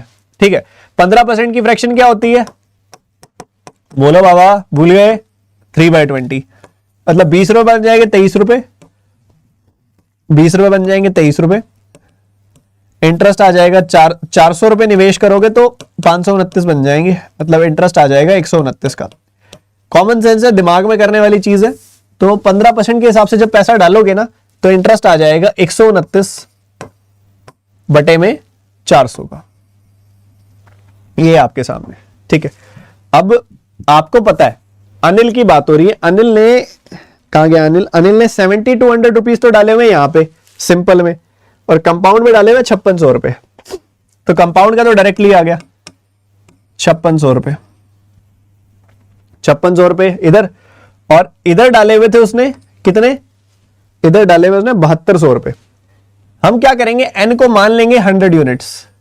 ठीक है, तो ये आ गया 7200, तो एन बढ़ा दिया था तो 100 यूनिट्स हो गई वैल्यू। ठीक है, इतनी आ गई। तो ये टोटल इंटरेस्ट आ रहा है, ये टोटल इंटरेस्ट आ रहा है। ठीक है, अब कैसे निकालोगे, परसेंटेज से 2 जीरो खत्म। 72 का 4 गुना कितना होता है, 288। ठीक है, और 72 का 4 गुना 288, इसका 11 गुना कर दो, 2 8, 8 और 8 16, 6 इधर एक कैरी, 8 और 2 10 और 1 11, एक कैरी, 3168, 3168 रुपीज का इंटरेस्ट, प्लस 44 यूनिट्स का इंटरेस्ट, प्लस इधर से कितना आ जाएगा, 14 बार कटेगा। 129 को 14 से गुना करना है। 129 को ऐसा सोचो, इसको 14 से गुना करो, 14 गुना 11 13, कितना होता है 182। So it will become 1806। इतना टोटल इंटरेस्ट आ रहा है। इनको जोड़ दो जरा, 1800 और 3100 कितना होता है, 4900, 4900 होता है ना, 4900 और ये हो गया 74, 4974 का इंटरेस्ट आ गया, 44 यूनिट्स एक्स्ट्रा आ गया, और टोटल भाई कह रहा था 6558 का आ रहा है, 6558 का आ रहा है। घटा दो इसमें से, कितना आ रहा है, 6500 में से ये गया तो 1500 1600, 1600 में से माइनस करना पड़ेगा कुछ, ठीक है। कितना आ रहा है? 1500 कुछ ऐसा कुछ आ रहा है ना। बोलो बोलो बोलो। 1600 में से 16 कम। हाँ जी, 1600 में से 16 कम, यानी कि 1576 का इंटरेस्ट आ रहा है, ठीक है। तो ये 44 यूनिट के बराबर आ गया। इधर से 1 यूनिट की वैल्यू पता लग जाएगी और 100 यूनिट की वैल्यू पता लग जाएगी। पहले बताओ, इतनी बात क्लियर है सबको? अरे बोलो मेरे भाई। 1584, 84 यार, हाँ 16 कम ना, तो 84 आएगा, 76 थोड़ी आएगा, ठीक है। ये आ गई वैल्यू। अब इसको 11 से काट दो, 4 बार कट गया, 11 से काटा 1 बार कटा, 11 से काटा 4 बार, 4 बार 4 से काटा, तो कितनी आ गई वैल्यू? 36 आ गई। तो 1 यूनिट की वैल्यू 36, तो 100 यूनिट की वैल्यू कितनी आ गई? 3600। मतलब पहली वैल्यू आ गई 3600। दूसरी तो बहुत आसान है, 8.5% सिंपल इंटरेस्ट 8 सालों तक, गुना करना जरा, 17 चौके 68, 68% का इंटरेस्ट आ जाएगा। 68% अगर बराबर है 5780 के, 68% यानी कि 17/25 ऑफ प्रिंसिपल, ये बराबर है किसके? बोलो यार, 5780 के बराबर है। तो इधर से डायरेक्टली आ जाएगा तुम्हारे पास कि प्रिंसिपल कितना है। बोलो बाबा। सोच रहे हैं अभी भी बच्चे, अरे यार क्या कर रहे हो तुम?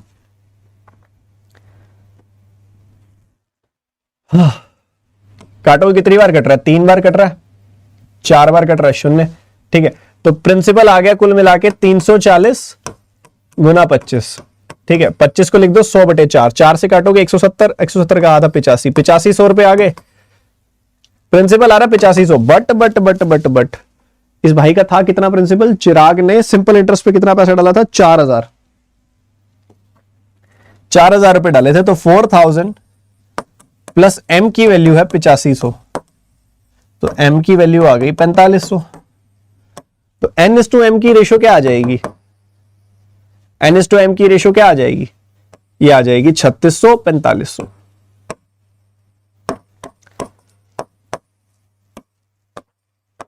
अब सबसे ज्यादा बड़ी गलती बच्चे क्या करते हैं? अभी पहले क्वेश्चन के बाद ही सेशन छोड़ के चले जाएंगे बिकॉज दे थिंक कि ये क्वेश्चन बहुत ज्यादा मुश्किल है और एग्जाम लेवल का नहीं है। चलो मैं 1% बोल भी दूं कि एग्जाम के लेवल से 120% था, पर 120% की तैयारी करोगे तभी तो 100% तेजी से दौड़ पाओगे। बोलो, गलत बोल रहा हूं कुछ? मानते ही नहीं हो बात मेरी। आ जाओ फिर, इधर आ जाओ। अब इधर क्या था? 8% के हिसाब से 5.5 सालों में कितना इंटरेस्ट आ गया? 44%। मैंने जानबूझ के इसको 100 यूनिट्स मान लिया ताकि 44% 100 यूनिट्स का 44 यूनिट सीधा आ जाए, करना ना पड़े कैलकुलेट, ठीक है। तो इसका ऑलरेडी अनिल का प्रिंसिपल था 70 to 100 प्लस 100 यूनिट, इसका 44% बड़े प्यार से निकल गया। इधर सक्सेसिव लगाया, कंपाउंड इंटरेस्ट सक्सेसिव इंक्रीज होता है और कुछ नहीं होता। 129/400 का इंटरेस्ट 5600 पे, ये क्लियर हो गया, इतना आ गया। जोड़ा, इक्वेट किया, 1 यूनिट की वैल्यू आ गई यहां से 36, 100 यूनिट की वैल्यू आ गई 3600 और एन आ गया 3600। दूसरी तरफ कहता है कि हमने सिंपल इंटरेस्ट पे डालना है, कुछ पैसा हमारे पास ऑलरेडी है, हमने एम लिया और एम उसमें मिक्स कर दिया। जैसे उसमें था ना 4000 ऑलरेडी था, हमने एम लिया उसमें मिक्स कर दिया। मिक्स करके जो टोटल प्रिंसिपल बनेगा उस पर 8.5% 8 सालों के लिए कितना आ जाएगा? 8.5 का 8 गुना करना, कैसे करते हो? 8.5 का डबल 8 का आधा, 17 का 4 गुना 68%। तो 68% की वैल्यू अगर इतनी है तो 100% की वैल्यू निकाली हमने, 8500 आ गई। तो प्रिंसिपल आ गया 8500, 4000 हमारे पास ऑलरेडी था, एम हमने वो एक्स्ट्रा डाला था, 8500 बन गई थी वैल्यू, तो एम की वैल्यू आ गई 4500। बहुत बढ़िया। अगला सवाल। यही एनर्जी, यही उत्साह, यही जोश मचाते चलो।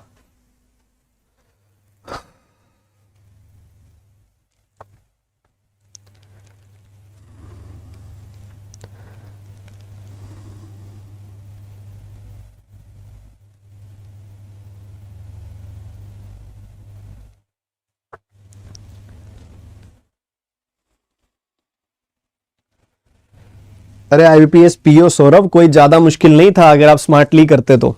उसमें से बड़े आराम से 15-20 नंबर निकालना था आसान। मैं आज एक चीज सिखाऊंगा तुमको, क्लास के बाद ना एक वीडियो बनाऊंगा, एक खास चीज सिखाता हूं तुमको।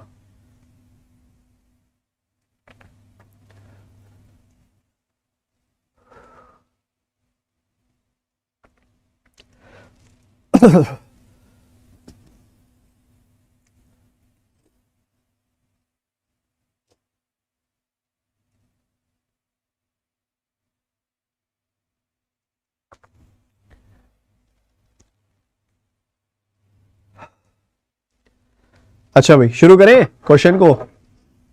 सर बच्चे चले गए, कोई बात नहीं यार, ये जो 20-22 बच्चे गए हैं ना, ये घूमने आए थे, वैसे भी तुम तो घूमने नहीं आए थे। चलो देखो, हमें बात जो ये कर रहे हैं अमित और भास्कर की बात कर रहा है कि अमित और भास्कर का जो कंपाउंड इंटरेस्ट वाला पैसा है कितना कितना है भैया। अमित और भास्कर, अमित है 6000, भास्कर है 8400। अमित भास्कर 6000 8400। ठीक है, ऐसा चल रहा है, ध्यान से समझना, बहुत ही प्यारा, बहुत ज्यादा प्यारा। और कैलकुलेशन इतनी तो वो देगा, कोई ज्यादा बड़ी चीज नहीं दी उसने यहां पे। 20% के हिसाब से 3 सालों में कितने बच्चों को याद है कितना इंटरेस्ट आता है? मेरे को याद है 72.8% का इंटरेस्ट आता है। आपको याद है? यही तो गलती करते हो तुम, फिर कहते हो हमारी स्पीड स्लो कैसे रह जाती है। 20% मतलब पहले साल 10 से 12 हो गया पैसा, दूसरे साल फिर 10 से 12 हो गया, तीसरे साल फिर 10 से 12 हो गया। मल्टीप्लाई करोगे तो एक साल में अगर आप 1000 इन्वेस्ट करोगे तो वो 1728 हो जाएगा, मतलब 728 का इंटरेस्ट आ जाएगा। 728 का इंटरेस्ट कितने पे? 1000 पे। तो 1000 पे अगर 728 का इंटरेस्ट आ रहा है, हमने क्या बताना है? हमने बताना है अमाउंट रिसीव्ड का डिफरेंस। अमाउंट रिसीव्ड का डिफरेंस बताना है। अमाउंट रिसीव्ड कितना है? 1728, और प्रिंसिपल कितना है? 1000। तो हमारी वैल्यू जो है ना बेसिकली 1728 बटे 1000 हो जाएगी। ये कट गया 6 बार, कट गया 6 बार, कोई दिक्कत तो नहीं है। 17 का 6 गुना 102 और 2 जीरो लग गई। 28 का 6 गुना कितना होता है? वही 14 के 6 गुना का डबल, 84 का डबल, 168। क्या इतनी बात क्लियर है सबको कि पहले केस में इतना इंटरेस्ट आ जाएगा, अमाउंट आ जाएगा, सॉरी 10368? क्लियर है? 10368 क्लियर है? शाबाश।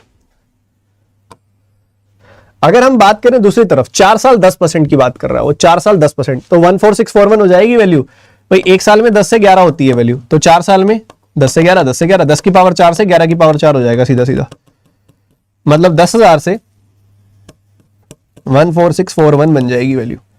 तो यहां पे दिख रहा है मुझे 14641 बटे 10,000, ये आ जाएगी वैल्यू। ठीक है, तो 2 जीरो से 2 जीरो खत्म, बाकी मल्टीप्लाई कर दो, प्योर प्योर मल्टीप्लाई कर दो। कैसे करोगे? कैसे करोगे? कैसे करोगे? 8 गुना 4 गुना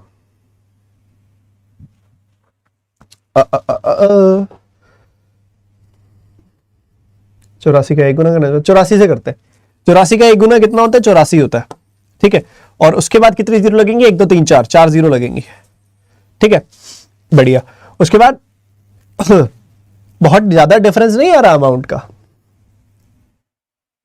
इधर 10,000 जा रही है वैल्यू। अच्छा नहीं, डेसिमल भी तो आएगा अभी। ठीक है ठीक है ठीक है, बढ़िया बढ़िया बढ़िया। तो 84 का ये हो गया। 84 का 4 गुना कितना होता है? 8। 8 का 4 गुना 32 और 4 का 4 गुना 16, 336 होता है। तो 336 और फिर पीछे 3 जीरो। ठीक है, 84 336 होता है, ये लिख लो, दोबारा जरूरत पड़ेगी। अच्छा, 84 का 6 गुना कितना होता है? 8 का 6 गुना 48, 480। 84 का 6 का 4 का 6 गुना कितना होता है? 24, 504। 504, तो पीछे 2 जीरो लगा दो और फिर 504 लगा दो।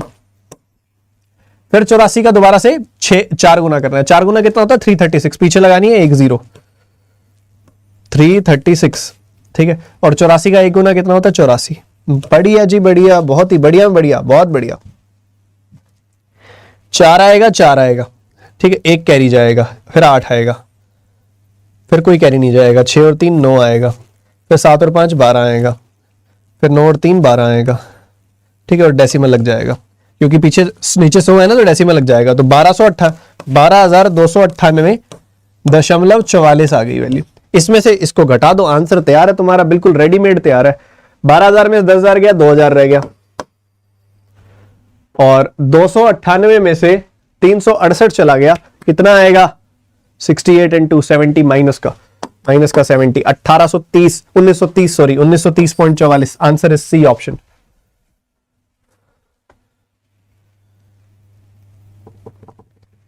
अगर तुम इतनी सी कैलकुलेशन के लिए भी घबराते हो ना,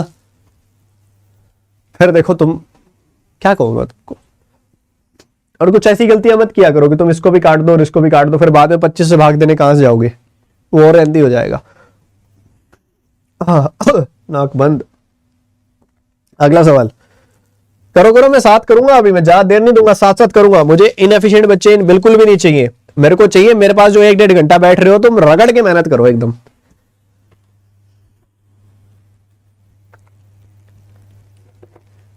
अभ्यास मैगजीन भाई मेरे को 2-3 दिन के अंदर अंदर देता हूं, ऑलमोस्ट रेडी है।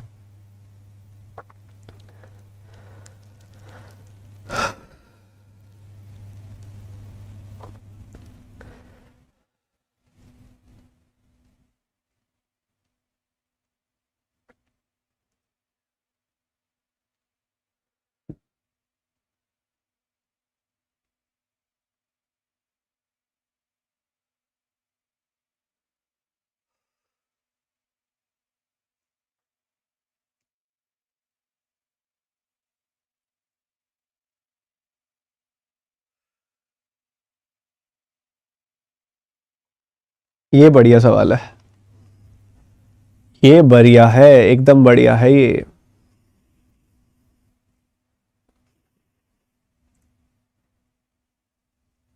बढ़िया, बहुत ही बढ़िया।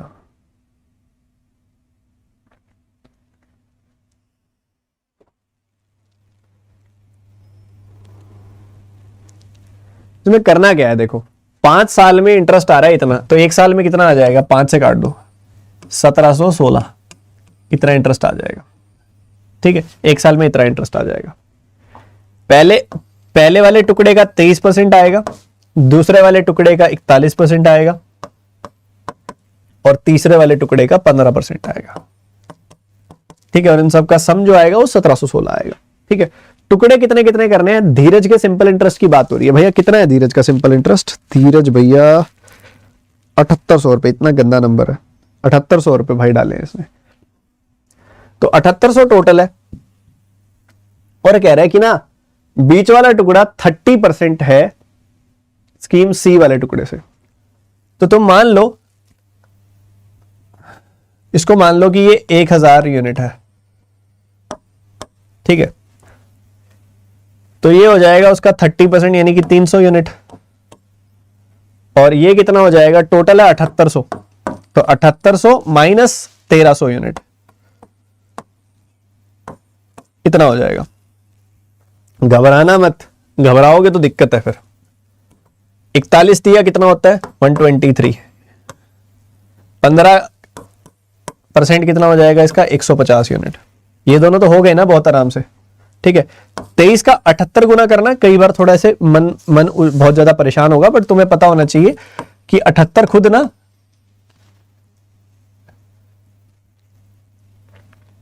80 माइनस 2 होता है। ठीक है, 23 का 8 गुना कितना होगा, बहुत आसान है, 160 प्लस 24, 184 है ना, ठीक कह रहा हूं ना मैं, 184, 160 प्लस 24, तो 1840 माइनस 46। ठीक है, ये आ जाएगी वैल्यू, तो ये सब्ट्रैक्ट करके कितना आएगा, 1794, 1794 आ गई वैल्यू, माइनस ये कितनी आ जाएगी, तो बहुत आसान है, 260 प्लस 299 यूनिट्स आ गई। तो टोटल इतना इंटरेस्ट आ रहा है, टोटल इतना इंटरेस्ट आ रहा है, तो बहुत आसान है, खत्म हो गया ये सवाल। तो 123 150 कितना आ गया, 273, 273, इसमें से घटा दोगे 273 तो कितना मिल जाएगा, तो मिल जाएगा 26 यूनिट्स। ठीक है, 26 minus 26 units, right hand side जाके ये हो जाएगा प्लस का 26। ठीक है, और उसके बाद 1794 में से 1716 घटा दोगे तो कितना आ जाएगा, 94 में से 16 गया, 94 में से 14 गया, 78 78 आ जाएगी वैल्यू। तो 1 यूनिट की वैल्यू आ गई 3, सवाल खत्म। 1 यूनिट की वैल्यू आ गई 3, देन स्कीम ए में कितना पैसा डाला, वाह वाह वाह, वही पूछ रहा है जो ये दिक्कत वाला है। तो 1 यूनिट की वैल्यू आ गई 3, 3900 आंसर है। ठीक है, 1300 का 3 गुना 3900, 7800 माइनस 3900, 3900।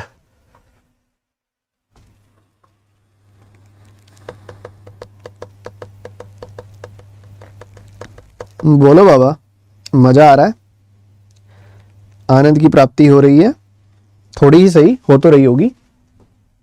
अगला सवाल है हमारे पास, ओहो हो, अभी तो बहुत प्यारे प्यारे सवाल पड़े हैं। एक तो Q1 Q2 का क्वेश्चन है, लगाओ दिमाग, जल्दी जल्दी जल्दी फटाफट निपटाते चलो। बहुत बढ़िया यार, तुम मेहनत कर रहे हो, यही मेहनत रंग लाएगी, जल्दी करो।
देखो यार, समझदारी बहुत बढ़िया होती है। देखो चिराग के पास जो कंपाउंड इंटरेस्ट के लिए पैसा है निवेश करने के लिए, वो 6400 है, और वो बन गया इतना।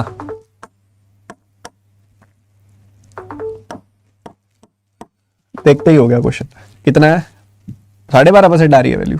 देखो मैंने देख के बता दिया ऐसे ही। कई बच्चों को लग रहा होगा सर ने आंसर देखा होगा, मैं बताता हूं इतना जल्दी कैसे देख लिया। इनको 10-10 से गुना करो। जब बात 3 साल की है तो प्रिंसिपल और अमाउंट की रेशियो जो होगी बेसिकली वो परफेक्ट क्यूब्स होंगे। ये मुझे दिख रहा है कि ये 40 का क्यूब है, ये मुझे दिख रहा है 45 का क्यूब है। तो 1 साल में पैसा 40 से 45 हो रहा होगा, मतलब 8 से 9 हो रहा होगा, मतलब 1 का इंटरेस्ट आ रहा होगा 8 पे, मतलब 12.5% इंटरेस्ट। क्या इतना तेजी से कर लिया था तुमने? बोलो बाबा।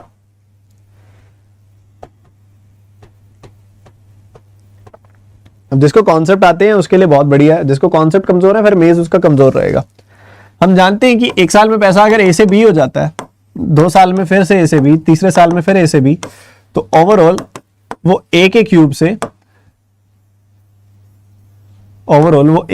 से बी का क्यूब हो जाता है। ठीक है, ऐसा रहता है, ए के क्यूब से बी का क्यूब हो जाता है। ये जो रेशियो आती है ये प्रिंसिपल और अमाउंट की आती है।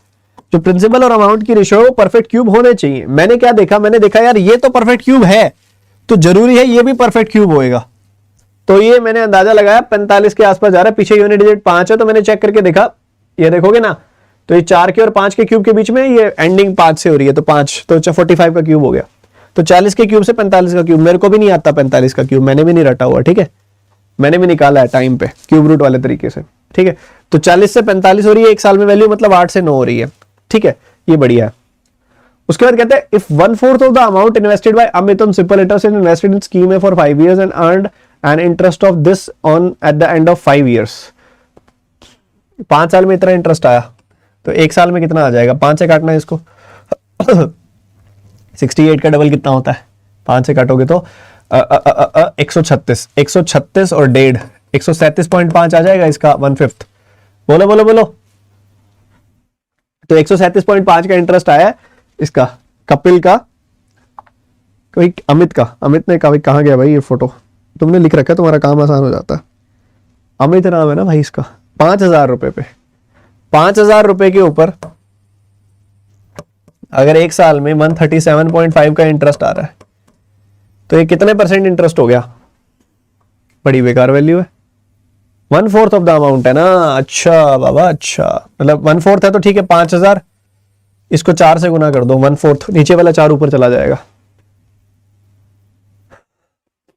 ये ठीक है। अब ठीक है, तो ये आ गया 400 और 37.5 का डबल क्या होता है? 4 गुना क्या होता है? 150।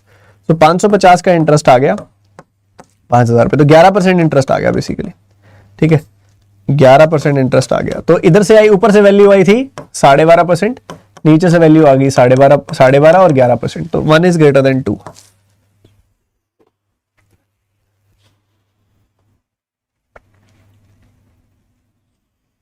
ठीक है भाई, समझ आ रही है बात मेरी?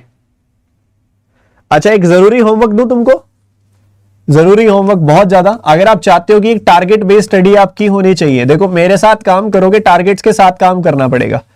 ठीक है, और मेंस की तैयारी को अब थोड़ा सा और तेज करने की बारी आ गई है। मेरे हिसाब से चलोगे, तुम्हारे लिए बहुत सारी चीजें भी करूंगा।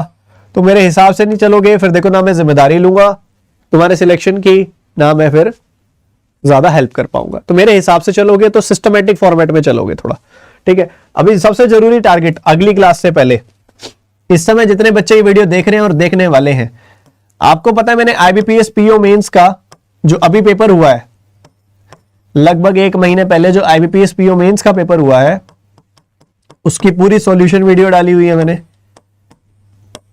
होमवर्क है आपका, उसको 1.25x पे चला के मंडे वाली क्लास से पहले 2 बार देख के आना। समझ आए ना आए, देख के आना। जिनकी थोड़ी तैयारी ठीक है उनको समझ में आ जाएगी, जिनकी तैयारी कमजोर है उसको चाहे 50% समझ में आएगा पर आएगा, ठीक है। तो जरूर देख के आना 2 बार आईबीपीएस पीओ मेंस के सॉल्यूशन वाली वीडियो जो मैंने बनाई हुई है आप सभी के लिए, जो भी रिसेंट पेपर हुआ है उसका, ठीक है। ये जरूरी है। अगले सवाल पे मूव करते हुए, ये तो बहुत सही है, निपटाओ इसको, जल्दी आंसर बताओ।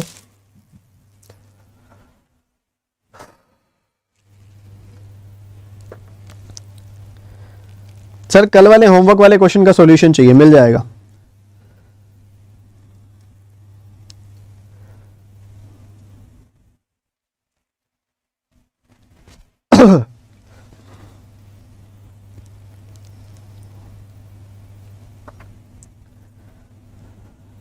जिसने देख रखी है वो दोबारा देखेगा।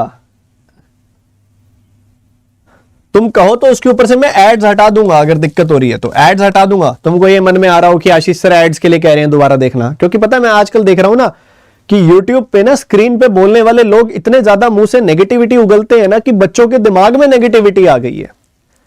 उस दिन मैंने बोला होमवर्क है मेरी वो वाली वीडियो देख के आना, नीचे से एक आके कहता है सर अपने एड के पैसे कमा रहे हो क्या?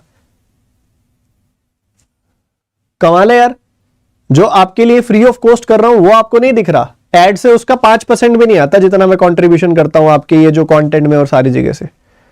एड्स में उसकी ऑफ ही कर दूंगा, कहोगे तो आगे से हर क्लास की ऑफ कर दूंगा। पढ़ो निष्पक्ष होके, नेगेटिविटी से दूर होके। Amount invested bye Kiran compound interest is this % more than, क्या चाहिए टोटल इंटरेस्ट किरण को कितना मिला है कंपाउंड इंटरेस्ट में इन्वेस्ट करने पर। अच्छा किरण का डेटा है ना अपने पास, इसमें नहीं है, किरण का कोई डेटा नहीं है अपने पास। सो टोटल इंटरेस्ट किरण का बताना है कंपाउंड इंटरेस्ट के हिसाब से।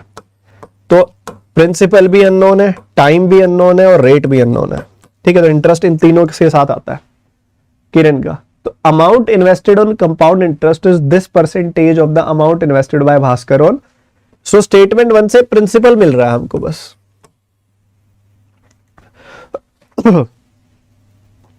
स्टेटमेंट 2 से क्या मिल रहा है, Kiran invested is amount at the rate equal to the overall rate of interest earned by Chirag on amount to be invested on CI or 8.56% for 3 years and by Dheeraj amount invested on 15% for 3 years। तो यहां से चलो rate मिल जाएगा। Time का है, time का है,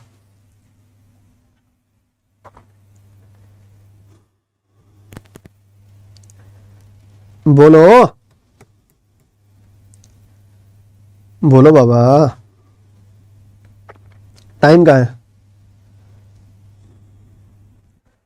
ये कहां लिखा हुआ है किरण का टाइम कितना है? उसने बोला किरण का रेट निकालना है ना, तो ओवरऑल इंटरेस्ट देख लो कि भाई इतने इसने 3 सालों के लिए, इसने इतने सालों के लिए इन्वेस्ट किया, ओवरऑल इंटरेस्ट कितना आ गया, मैं बता दूंगा कितना आ गया। रेट आ जाएगा, ऊपर से प्रिंसिपल आ जाएगा। उसने पूछा total interest earned from the amount invested in compound interest. तो टाइम कहां है ये तो बताओ। The answer is not sufficient.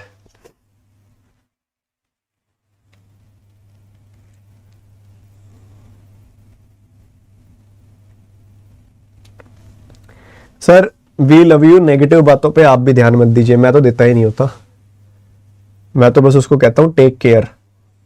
जो नेगेटिव बोलता है ना ज्यादा, मैं समझ जाता हूं कि वो नेगेटिव क्यों बोल रहा है, ठीक है। सो मैं उसको बस प्यार से बोल देता हूं टेक केयर, ठीक है। तो परेशान नहीं होना बाबा, पढ़ाई पे ध्यान दो, नेगेटिविटी से दूर रखो खुद को, और जितना दूर रखोगे उतना आपके लिए बढ़िया। अब यार एक बहुत जरूरी चीज, कल वाले क्वेश्चन का होमवर्क पूछ रहे हैं कुछ बच्चे, होमवर्क का आंसर पूछ रहे हैं। वो डिस्कस कर लें एक बार। मैं क्वेश्चन निकाल लेता हूँ क्योंकि मैंने उसको ना मन से बनाया था उसी समय ही। कौन सी वाली क्लास में दिया था मैंने ये? सुबह वाली क्लास में दिया था, शाम वाली क्लास में? नहीं, सुबह वाली, शाम वाली क्लास में दिया था। मैंने बोला था कि बाइंग के टाइम पे 40% की चीटिंग कर ली उसने। मतलब 40% मतलब 2/5, जहां पे उसको 5 लेके आना चाहिए था वो 7 लेके आया। ठीक है, फिर उसने 41.66% की मार्कअप कर दिया। 41.66% का मतलब 5/12 का मार्कअप कर दिया। मतलब 12 की चीज का प्राइस रख दिया उसने, 5 ज्यादा यानी कि 17। एक होमवर्क है, रुक जाओ वो लेते जाना। क्वेश्चन है, पहले ये देख लो। ये ऐसे किया था तुमने। फिर क्या बोला था? अरे हट जा भव्या, हट जा हट जा। हाँ, फिर 25% का डिस्काउंट दे दिया। फिर उसके बाद फिर 4 रुपए की चीज का प्राइस 3 रुपए कर दिया। और जब बेचने की बारी आई तो 1/6 की चीटिंग की। मतलब कस्टमर 6 रुपए लेके तैयार खड़ा था, उसने 5 रुपए का ही सामान दिया उसको बस। फिर ऐसे चल रहा है। तो ये क्लियरली, ये देखो, ये ना वैल्यूज ओवरलैपिंग है। जो वो एक्स्ट्रा लेके आया उसी का प्राइस बढ़ाएगा, जो बढ़ा हुआ प्राइस होगा उसी पे डिस्काउंट देगा, जो सेलिंग प्राइस होगा उसी पे चीटिंग करेगा। तो ये ओवरलैपिंग है, ओवरलैपिंग है, इसी वजह से यहां पे सक्सेसिव लग जाता है। ठीक है, सक्सेसिव लग जाता है बड़े आराम से इसके अंदर, क्योंकि ओवरलैपिंग है। या तो आप ऐसे कर लो, इन दोनों को सेम कर दो, इन दोनों को सेम कर दो, इन दोनों को सेम कर दो, वो लेंदी बहुत हो जाएगा। उससे बढ़िया आप सक्सेसिव लगाओ कि पहले वैल्यू 5 से 7 कर दी, फिर 12 से 17 कर दी, फिर 4 से 3 कर दी, फिर 5 से 6 कर दी। ठीक है, ये चल रहा है। कुछ कट रहा है तो काट दो, नहीं तो चलते चलो। 6 दूनी 12, तो ये 20 और 10 200 हो गया। और यहां क्या हो गया? 119 का 3 गुना 357, मतलब 157 का फायदा हो गया। कितने पे? 200 पे। तो 100 पे कितना? 78.5% आ गई वैल्यू। ठीक है भाई, बोलो बोलो बोलो बोलो बोलो बोलो भैया।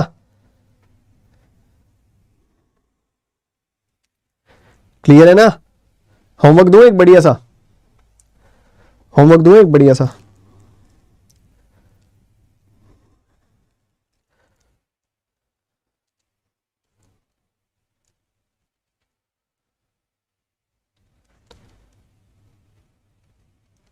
रुको,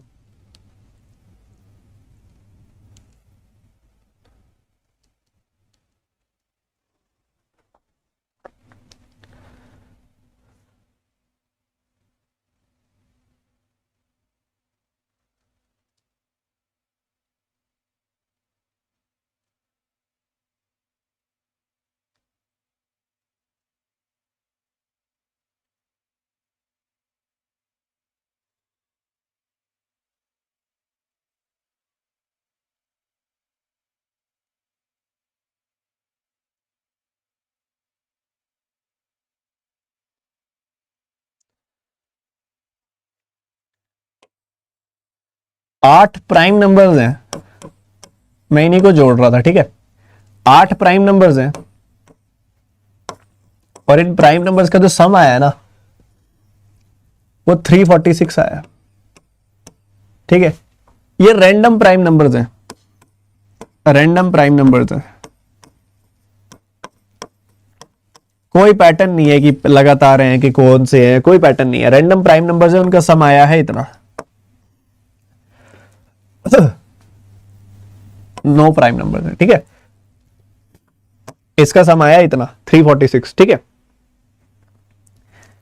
इसके अंदर जो x है वो मिनिमम प्राइम नंबर है। मिनिमम मतलब इनमें लिया, मान लो सबसे छोटा क्या पता 7 लिया हो मैंने, सबसे छोटा क्या पता 13 लिया हो, सबसे छोटा क्या पता इसके अंदर मैंने 2 लिया हो, सबसे छोटा क्या पता मैंने इसके अंदर 19 लिया हो, क्या पता 23 लिया हो। कोई भी मिनिमम हो सकता है इन सब में, तो वो मिनिमम है सबसे। y जो है वो मैक्सिमम है। ठीक है, तो आपने बताना है मेरे को, सुनना, आपने क्या बताना है, दोनों क्वांटिटीज के बीच में क्या रिलेशन है। एक है x का स्क्वायर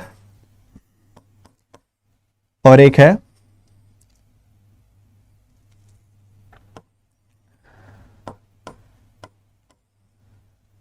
ठीक है ध्यान से करना, दोनों क्वांटिटीज में कौन सी बड़ी है वैल्यू, कौन सी छोटी है, ठीक है। मिनिमम प्राइम नंबर है ये मैक्सिमम प्राइम नंबर है। ये होमवर्क है, जिसने आंसर बता दिया बहुत बढ़िया, जिसने नहीं बताया अगली क्लास में डिस्कस करूंगा इसको, ठीक है, अगली क्लास में डिस्कस करूंगा इस क्वेश्चन को। कंसेक्यूटिव नहीं है, रैंडम प्राइम नंबर्स है, बोला ना मैंने, रैंडम प्राइम नंबर्स है। चलो सेशन करते हैं एंड भैया। जो भी बच्चा यहां पे शुरू से आखिर तक बना रहा, मेरी तरफ से उसको कमर पे एक तगड़े वाली थपथपाहट जो करते हैं ना, शाबाशी वाली थपथपाई करते हैं, जो मेरी तरफ से अपने आप को ऐसे ऐसे कर लो, शाबाश, जो शुरू से आखिर तक मेंस की क्लास में डटा रहा, ठीक है। सेशन यहीं पे एंड करते हैं। कल परसों की क्लास की पीडीएफ भी आपको मैंने नहीं दी है, आज वाली क्लास की भी नहीं दी है, इकट्ठी दे देता हूं अभी। और आप सभी बच्चे ऐसे ही फोकस के साथ काम करते रहो, मेहनत करते रहो। मिलते हैं अगली क्लास में। आप में से कोई बच्चा ऐसा है जो कंप्लीट सिलेबस पढ़ना चाहता है मुझसे और एक नॉमिनल सी फीस अफोर्ड कर सकता है, वो अनअकैडमी पर दौड़ के आ जाओ, क्योंकि दौड़ने का ही टाइम रह गया, क्योंकि बैच अब मंडे से स्टार्ट हो रहा है, ठीक है। मंडे से स्टार्ट हो रहा है आपका मेंस का कोर्स, यस अभी परसों से मंडे से स्टार्ट हो रहा है मेंस का कोर्स, बहुत ही गजब का, बहुत ही डिटेल्ड मैनर में, ठीक है। और पहली बार ऐसा हो रहा है जब मैं चीजों को थोड़ा सा डिफरेंट कर रहा हूं, अभी पता लगेगा आपको क्या डिफरेंट कर रहा हूं, मैं बताऊंगा, एक्सप्लेन करूंगा। और थर्सडे से आ रहा है आपका, यानी कि 29 से आ रहा है आपका फाउंडेशन बैच। तो आप अनअकैडमी की सब्सक्रिप्शन ले लो, लेट मत करो। प्लस वाली सब्सक्रिप्शन लेना, लाइट वाली में सिर्फ टेस्ट आएंगे, आइकॉनिक वाली थोड़ी महंगी पड़ जाएगी, बट इसमें कुछ चीजें एक्स्ट्रा होती हैं, तो देख लेना, मन करे तो ले लेना। प्लस वाली तो लेना ही लेना, ठीक है। आइकॉनिक में, इसमें लाइट में मेरी क्लासेस नहीं आएंगी, प्लस वाली में आएंगी। जितने भी टीचर पढ़ा रहे हैं ना अनअकैडमी पे, इन सभी की क्लासेस की अनलिमिटेड एक्सेस मिल जाएगी आपको, सभी की क्लासेस की, ठीक है। तो आप सभी के सभी बच्चे ये सब्सक्रिप्शन ले लो, जो भी प्लान कर रहे हो, बहुत बढ़िया रह जाएगा। और अनअकैडमी की फीस में मैक्सिमम डिस्काउंट लेने के लिए ना एक स्पेशल कोड होता है। कोड क्या होता है? TT10। ये एक वेरी वेरी इंपॉर्टेंट कोड है, लोग इसको नोट कर लो। इस कोड से आपको मैक्सिमम डिस्काउंट मिल जाता है,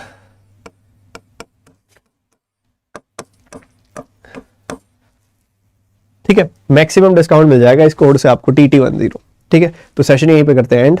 बहुत बढ़िया रहा, आपने बहुत अच्छे बच्चे बन के पढ़ाई की, और जो होमवर्क दिया उसका answer with explanation comment section में दे देना, ठीक है। सो बाय, टेक केयर, और जज्बा रखो, खुशी रखो, एक उम्मीद रखो, और वो सपना जरूर रखो जो देखा था कुछ दिन पहले, कि अपने माँ बाप को एक दिन अपने साथ बैंक लेके जाना है और अपनी खुद की कुर्सी पर बिठाना है। वो खुशी ही अलग होगी उस बाप की, उस माँ की, जब वो एक अपने बच्चे के ऑफिस में जो कुर्सी होती है ना, उस पर बैठने की खुशी अलग होती है। वो खुशी उनको देनी है, ठीक है। So bye, take care and God bless you. जय हिंद।